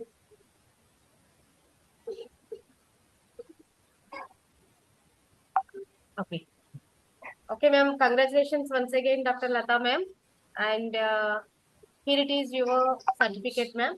Congratulations, ma'am. Let us move to the next awardee, Mr. Jonti Das, Assistant Professor, Department of Economics, SMD College, Chirang, Sirsagar, Assam, under the category of Young Researcher Award. Congratulations, Mrs. Jonti ma'am, for your achievement. If you are there in the meeting, please speak a few words, ma'am.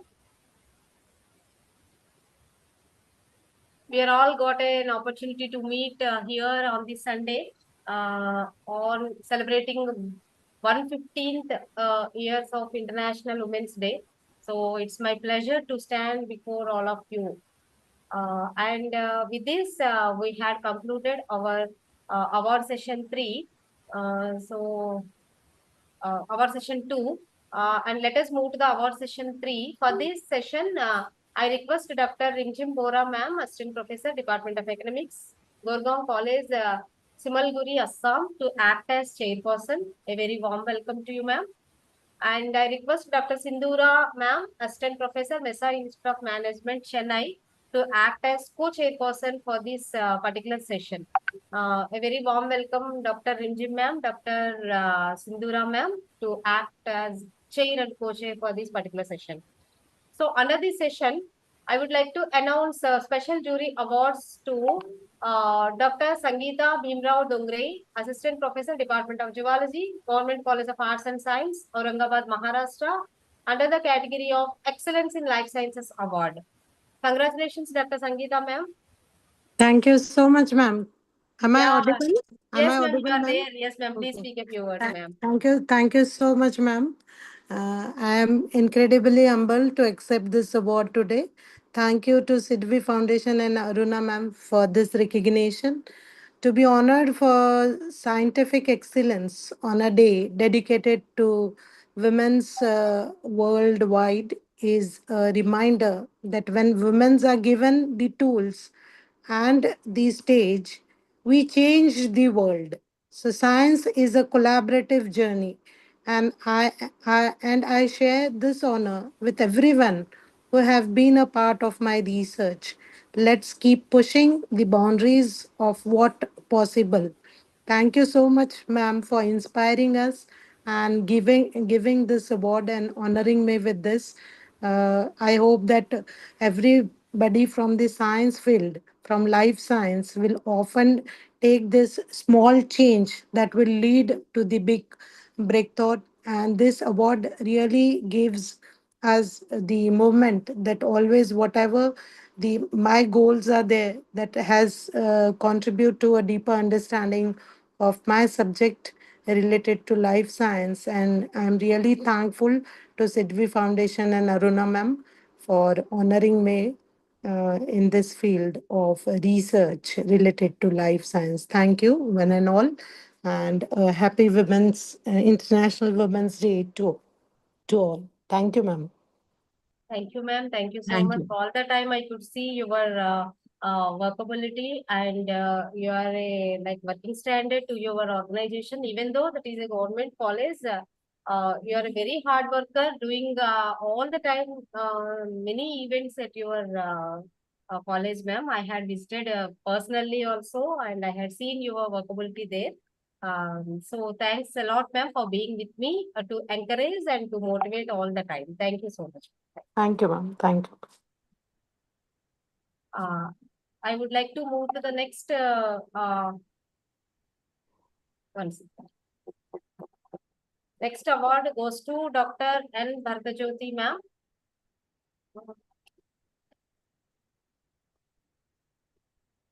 Dr. N. Bhartajyoti, ma'am, Assistant Professor, Department of Zoology, Mary Stella College, Autonomous Vijayawada, Andhra Pradesh, under the same category of Excellence in Life Sciences Award. Congratulations, Dr. Bhartajyoti, ma'am, for securing this award.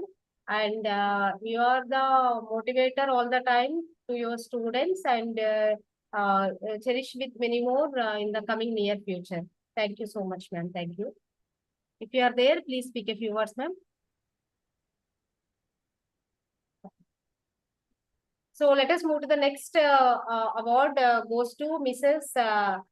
S. Balakumari, ma'am, Assistant Professor of English, BBC College of Engineering and Technology, Rajamahendravaram, Andhra Pradesh, under the category of Excellence in Teaching English Language Award. Congratulations, Mrs. Bala, ma'am. If you are there, please speak a few words, ma'am. I request Balakumari, ma'am. Thank you so much, ma'am. Actually, it's a pleasure for me to accept this award. Thank you so much for giving me this award. I'm really honored. And I thank the Sidvi Foundation for having selected me for this award, for this category. Actually, I thought that people require English because they're lacking. They may be very good in other fields, but when it comes to the point of English, they lack confidence. They understand everything, but they're unable to speak back. So I want to help all the ladies who find it difficult to speak English and express themselves. That is the actual foundation, or with the motive I started this, and it is growing, and the people really understood this motivation of mine and this intention of mine rather. And I'm really encouraged with your award, and I do my best to serve the especially women community. I would like to wish everyone a happy International Women's Day. And once again, I thank the Sidvi Foundation for having selected me for this award. And in future, I would like to interact with you more, Aruna Madam. And I understand the way you serve the society, especially women are encouraged and inspired by your services, Madam. Thank you so much. Thank you, ma'am. Thank you so much. And I wish all the very best for your future endeavors. Thank you. And here it is your certificate, ma'am. Thank you, ma'am. Thank you, ma'am. Thank you so much. And I would like to move upon to the next award to Dr. Asmin Sultana Siddiqui, Assistant Professor and HOD, Department of Urdu, Government College of Arts and Science, Chhatrapati Sambhaji Nagar, Maharashtra, under the category of Excellence in Co-Curricular Activities Award. Congratulations, Dr. Asmin, ma'am. If you are there, please speak a few words, ma'am.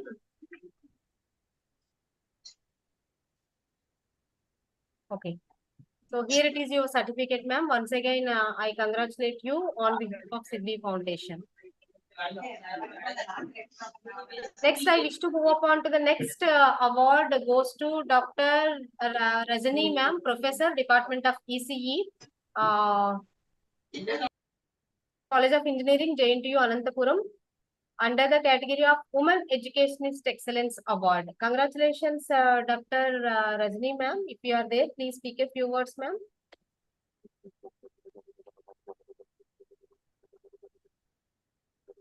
I request Dr. Rajani, ma'am. Yes, ma'am. Yeah, could you please speak a few words regarding your award, ma'am? Okay. Thank you, madam. First of all, I would like to introduce myself. I am Dr. D. Rajani from Nellore district. I working at Sri Venkateswara College of Engineering, ma'am. Nellore district, ma'am. I would like to wish all very happy Women's Day. I want to share my one experience in my life. Why? Because I faced so many problems as a woman. I'm a basically single parent. When I got married at 2013, and my husband expired on 2015. At that time, my son having 4 days only. So after that, I struggled with so many aspects only. And also, ma'am, are you here, ma'am? Ma'am, are you able to hear, ma'am? Yeah. We are listening to Yes, you. ma'am. We are listening, ma'am. Okay, ma'am. Thank you. Thank you so much, ma'am. And why I am telling this means I already went to JNT Anantapur University as a woman ambassador from SVCN College, Nellore district, motivational speaker and inspirational woman also. I got the award at the time 2023 because of as a single parent without any moral support. At that time, by God's grace, my friends, my BTech friends, and my brothers supported to me for rejoining the PhD. I registered at 2010 only, but due to these problems, again I registered in 2018. Again and again, at Corona time, I faced so many problems for submitting that thesis, and at the time also, my guide, Dr. P. Rajesh Garu from Andhra University, he supported a lot at the time, and I got a doctorate at, on 2022, April 30th. So I'm very much thankful to God Almighty, Lord Jesus, and always I struggled from my childhood only. So every time it is taking as a challenge, and I solve it, and I move forward to that. So this is my in life till now I faced that. And my guru garu, my that Dr. Rajarao garu, he also BOPT deputy director.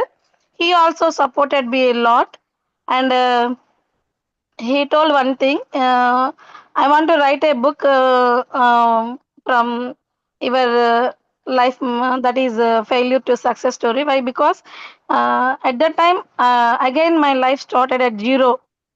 Now I am in society as a leading woman. In my life, I'm having one son, lovely son, blessed son. Is also very blessed in my life, and I very much thankful. And one more thing I want to share, Sidvi Foundation. This is the second time, ma'am. At on 2023, one conference, I acted as a judge, ma'am. At that time, I'm very much thankful. This is the second time with your association. Thank you once again. Once again, happy Women's Day. If we faced any problems, we want to move to overcome that problem, and we will success in that சொல்லுங்கம்மா. problem, and we will gain. முடிய போகிறதுமா ஆனா வந்து paramount எல்லா உணவகத்திலும் is So busy this மா. is my experience only, madam. Once again, thank you very I'm much. helping. And ஒரு 10 நிமிடம் after so many struggles, I completed my PhD within that time only. Thank you so much. Thank you, madam, for giving this great opportunity and awarded for this. And also Nakalla Aruna Garu and Bharati Garu, those who are the Sidvi Foundation members and chairpersons, everyone, thank you so much, ma'am. Thank you, ma'am. Thank you so much. God bless you. All the days ahead are very good days for you, because whatever the struggle you need to bear, that has been over. So all the time coming over here from now onwards, it will be very good to you and to all of us. Thank you so much. And definitely we should believe on God itself. And so every time he will be with us to nurture us and to make us to be move forward. Thank you so much, ma'am, and all the very best. Don't feel for anything. All the time we are all there for you, and we are all very good friends to you. Thank you so much, ma'am. Thank you. Ma'am, can you give an access video to me? Take a screenshot for me. Yes, ma'am. Yes, ma'am. Let us do it after stopping screen sharing, after announcing 2 or 3 more awards. Okay. Okay, ma'am. Thank you so much, ma'am. Thank you, ma'am. Thank you. And here it is your beautiful memento. And actually, yes, this is your certificate, ma'am. Thanks a lot for contacting us and for applying for a wonderful nomination of Women Educationist Excellence Award. And my heartfelt congratulations to achieve this award, for achieving this award. Thank you so much, ma'am. I wish to move upon the next award goes to Sujata Devarakonda ma'am, lecturer, Hindu College, Guntur, under the category of Young Researcher Award. Congratulations, Sujata ma'am. If you are there, please speak a few words, ma'am.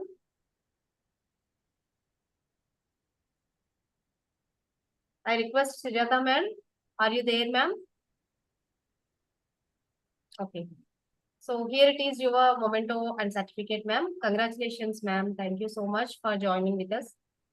And I wish to move on the next award goes to Dr. TVS Varalakshmi ma'am, Assistant Professor, Department of Zoology, ANU College of Engineering and Technology, Guntur, under the category of Excellence in Engineering Research Supervision Award. I heard that ma'am got many PhDs under a stipulated time. So we had changed this award category to Excellence in Engineering Research Supervision Award. My heartfelt congratulations to Dr. TVS Varalakshmi ma'am for getting this highest achievement on this auspicious Women's Day. Congratulations, ma'am. If you are there, please speak a few words, ma'am.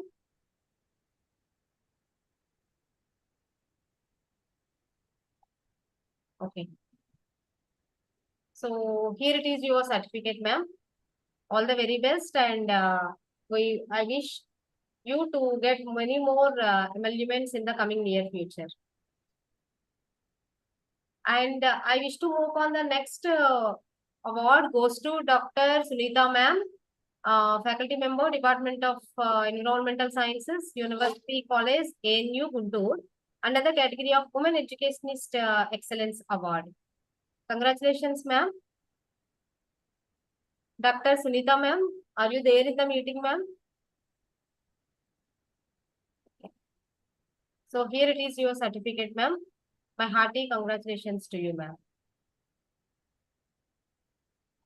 Next, I wish to move on last but not least, Dr. Padmaja Paniganti, ma'am, for her elaborate and extensive work towards journalism and mass communication. So, ma'am got selected for Excellence in Media Award under a special category award. Congratulations, Dr. Padma, ma'am. If you are there, please speak a few words, ma'am. Okay. So with this, we can conclude this award ceremony.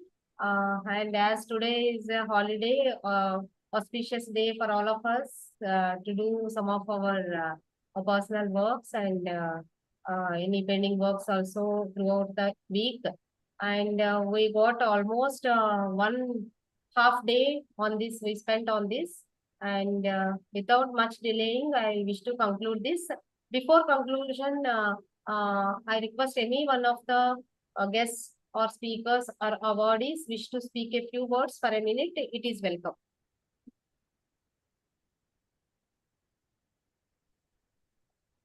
Anybody from the audience side? Yes, ma'am. It's a very wonderful session. I'm Dr. Kirtilata. It's a wonderful session. We got so many insights from so many speakers, the two women speakers, seeing all these things. They got motivated that we should achieve something, and we hold the position in the society to the maximum. Taking this as an opportunity, actually in our college, I'm from engineering background, ma'am. I will be conducting some few sessions, few lecture sessions. So with your permission, I would take this as an opportunity to request professors to grace our occasion in their free time. With your permission, I will take contacts from Aruna madam, so that if any events are conducted, I would like to mention few names like Professor Mary Sunanda ma'am, Dr. Pavanjit Kaur ma'am. Listening to your words, we want Dr. Rimjim Bora ma'am to be a part of our events and give some insights to our engineering students also, so that they will hold some good positions in the society. Thank you, ma'am. It's a wonderful platform, ma'am. Thank you ma'am. very Thank much. you, Dr. Ketilata ma'am. The main motto of Sidvi Foundation is the joining hands together to explore our nation and our society, thereby our personal exploration also. Thank you so much. Definitely, we make a platform to be associated in future endeavors of all of us, ma'am. Thank you so much. Thank you. Thank you, ma'am. Anybody else wish to interact with any or speak a few words? Anybody else?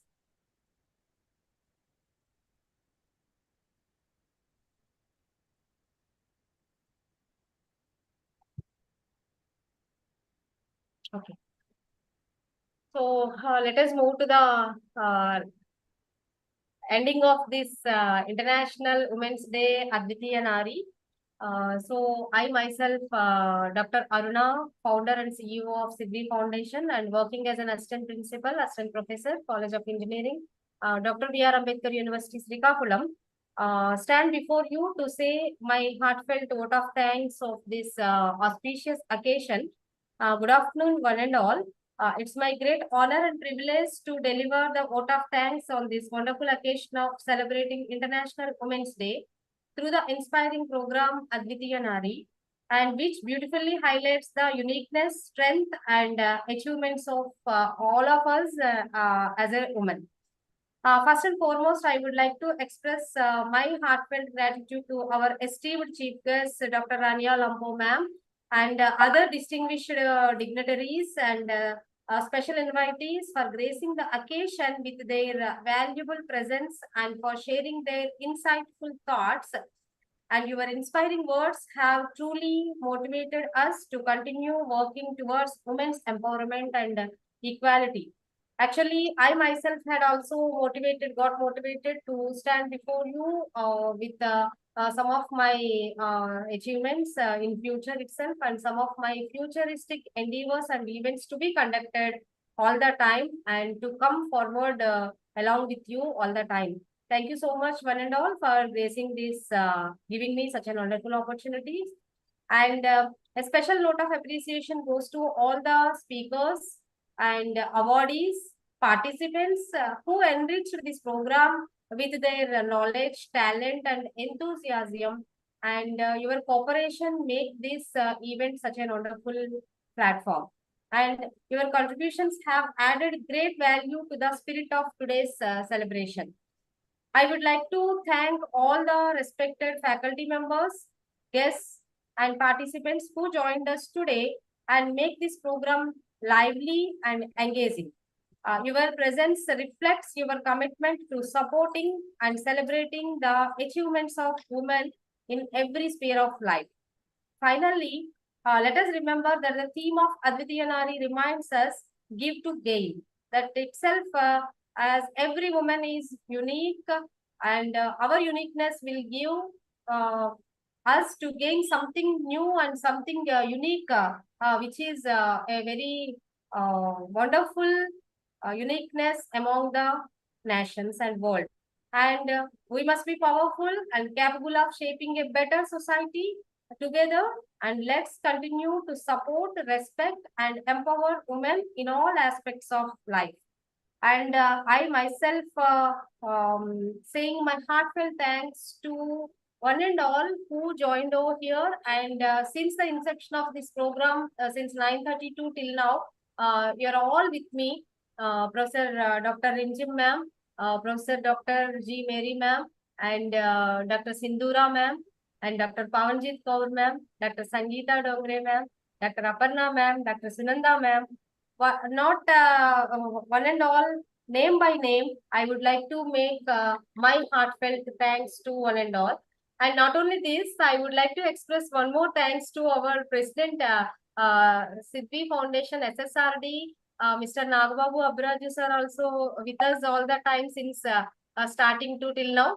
Thank you so much, sir. Among all these ladies, you are here with very patience, listening all the time, and all of us. And thank you so much for your motivation, sir, because you are there. Without men, we are nothing, sir. So without your support, we cannot do all these things. Thank you so much for sparing your valuable time, sir. Our president, sir. Thank you so much, sir. Thank you. Thank you. Thank you. Thank you.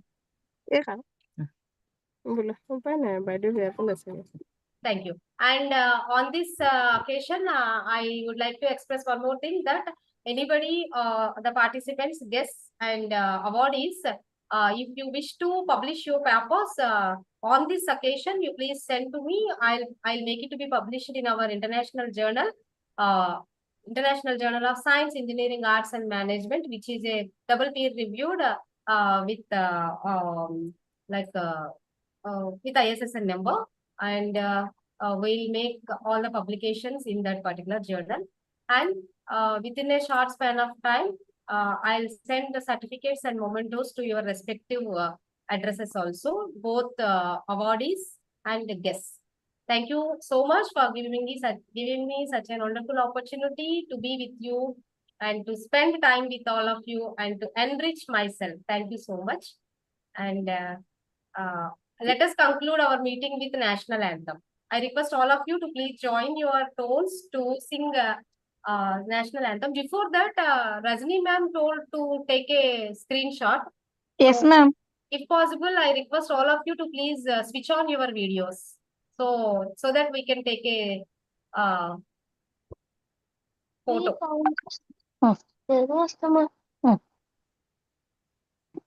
Ma'am, you can take a photo, ma'am. My son, ma'am. Thank you, ma'am. Thank you, ma'am. Thank you so much. Thank you. Ma'am, can you share that award name and everything I'll be sharing by this evening, ma'am. Okay, thank you so much, ma'am. And you can follow the YouTube link also.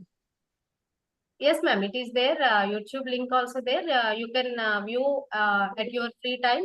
The entire program has been recorded in the YouTube. And I'll share the link also, ma'am. YouTube live link also. And you can go to Sidvi Foundation YouTube channel. Please subscribe our channel also, so that whenever we organize any conference or event, you will be notified and you can have that enrichment. Thank you so much. And I request all of you to please stand before your devices to join your tones for singing national anthem.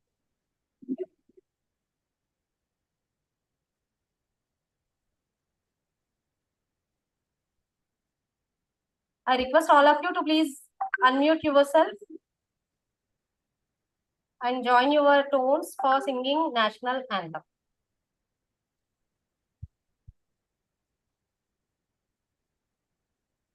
Jana Gana Mana अधिनायक जय हे भारत भाग्य विधाता पंजाब सिंधु गुजरात मराठा द्राविड उत्कल गंगा विंध्य हिमाचल यमुना तव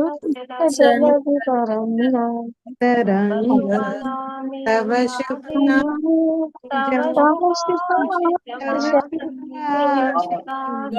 जय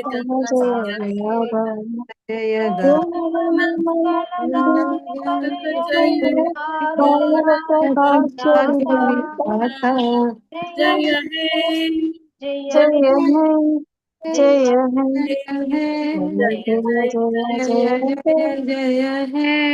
जय Hind Thank you so much, ma'am. Thank you, ma'am. Thank you so much. Oh. Very happy Women's Day once again to all the wonderful ladies. Thank you, ma'am. Thank you Sure, so much. Thank you, ma'am. Yeah. Officially, I'm ending this meeting, ma'am, now. Okay, ma'am.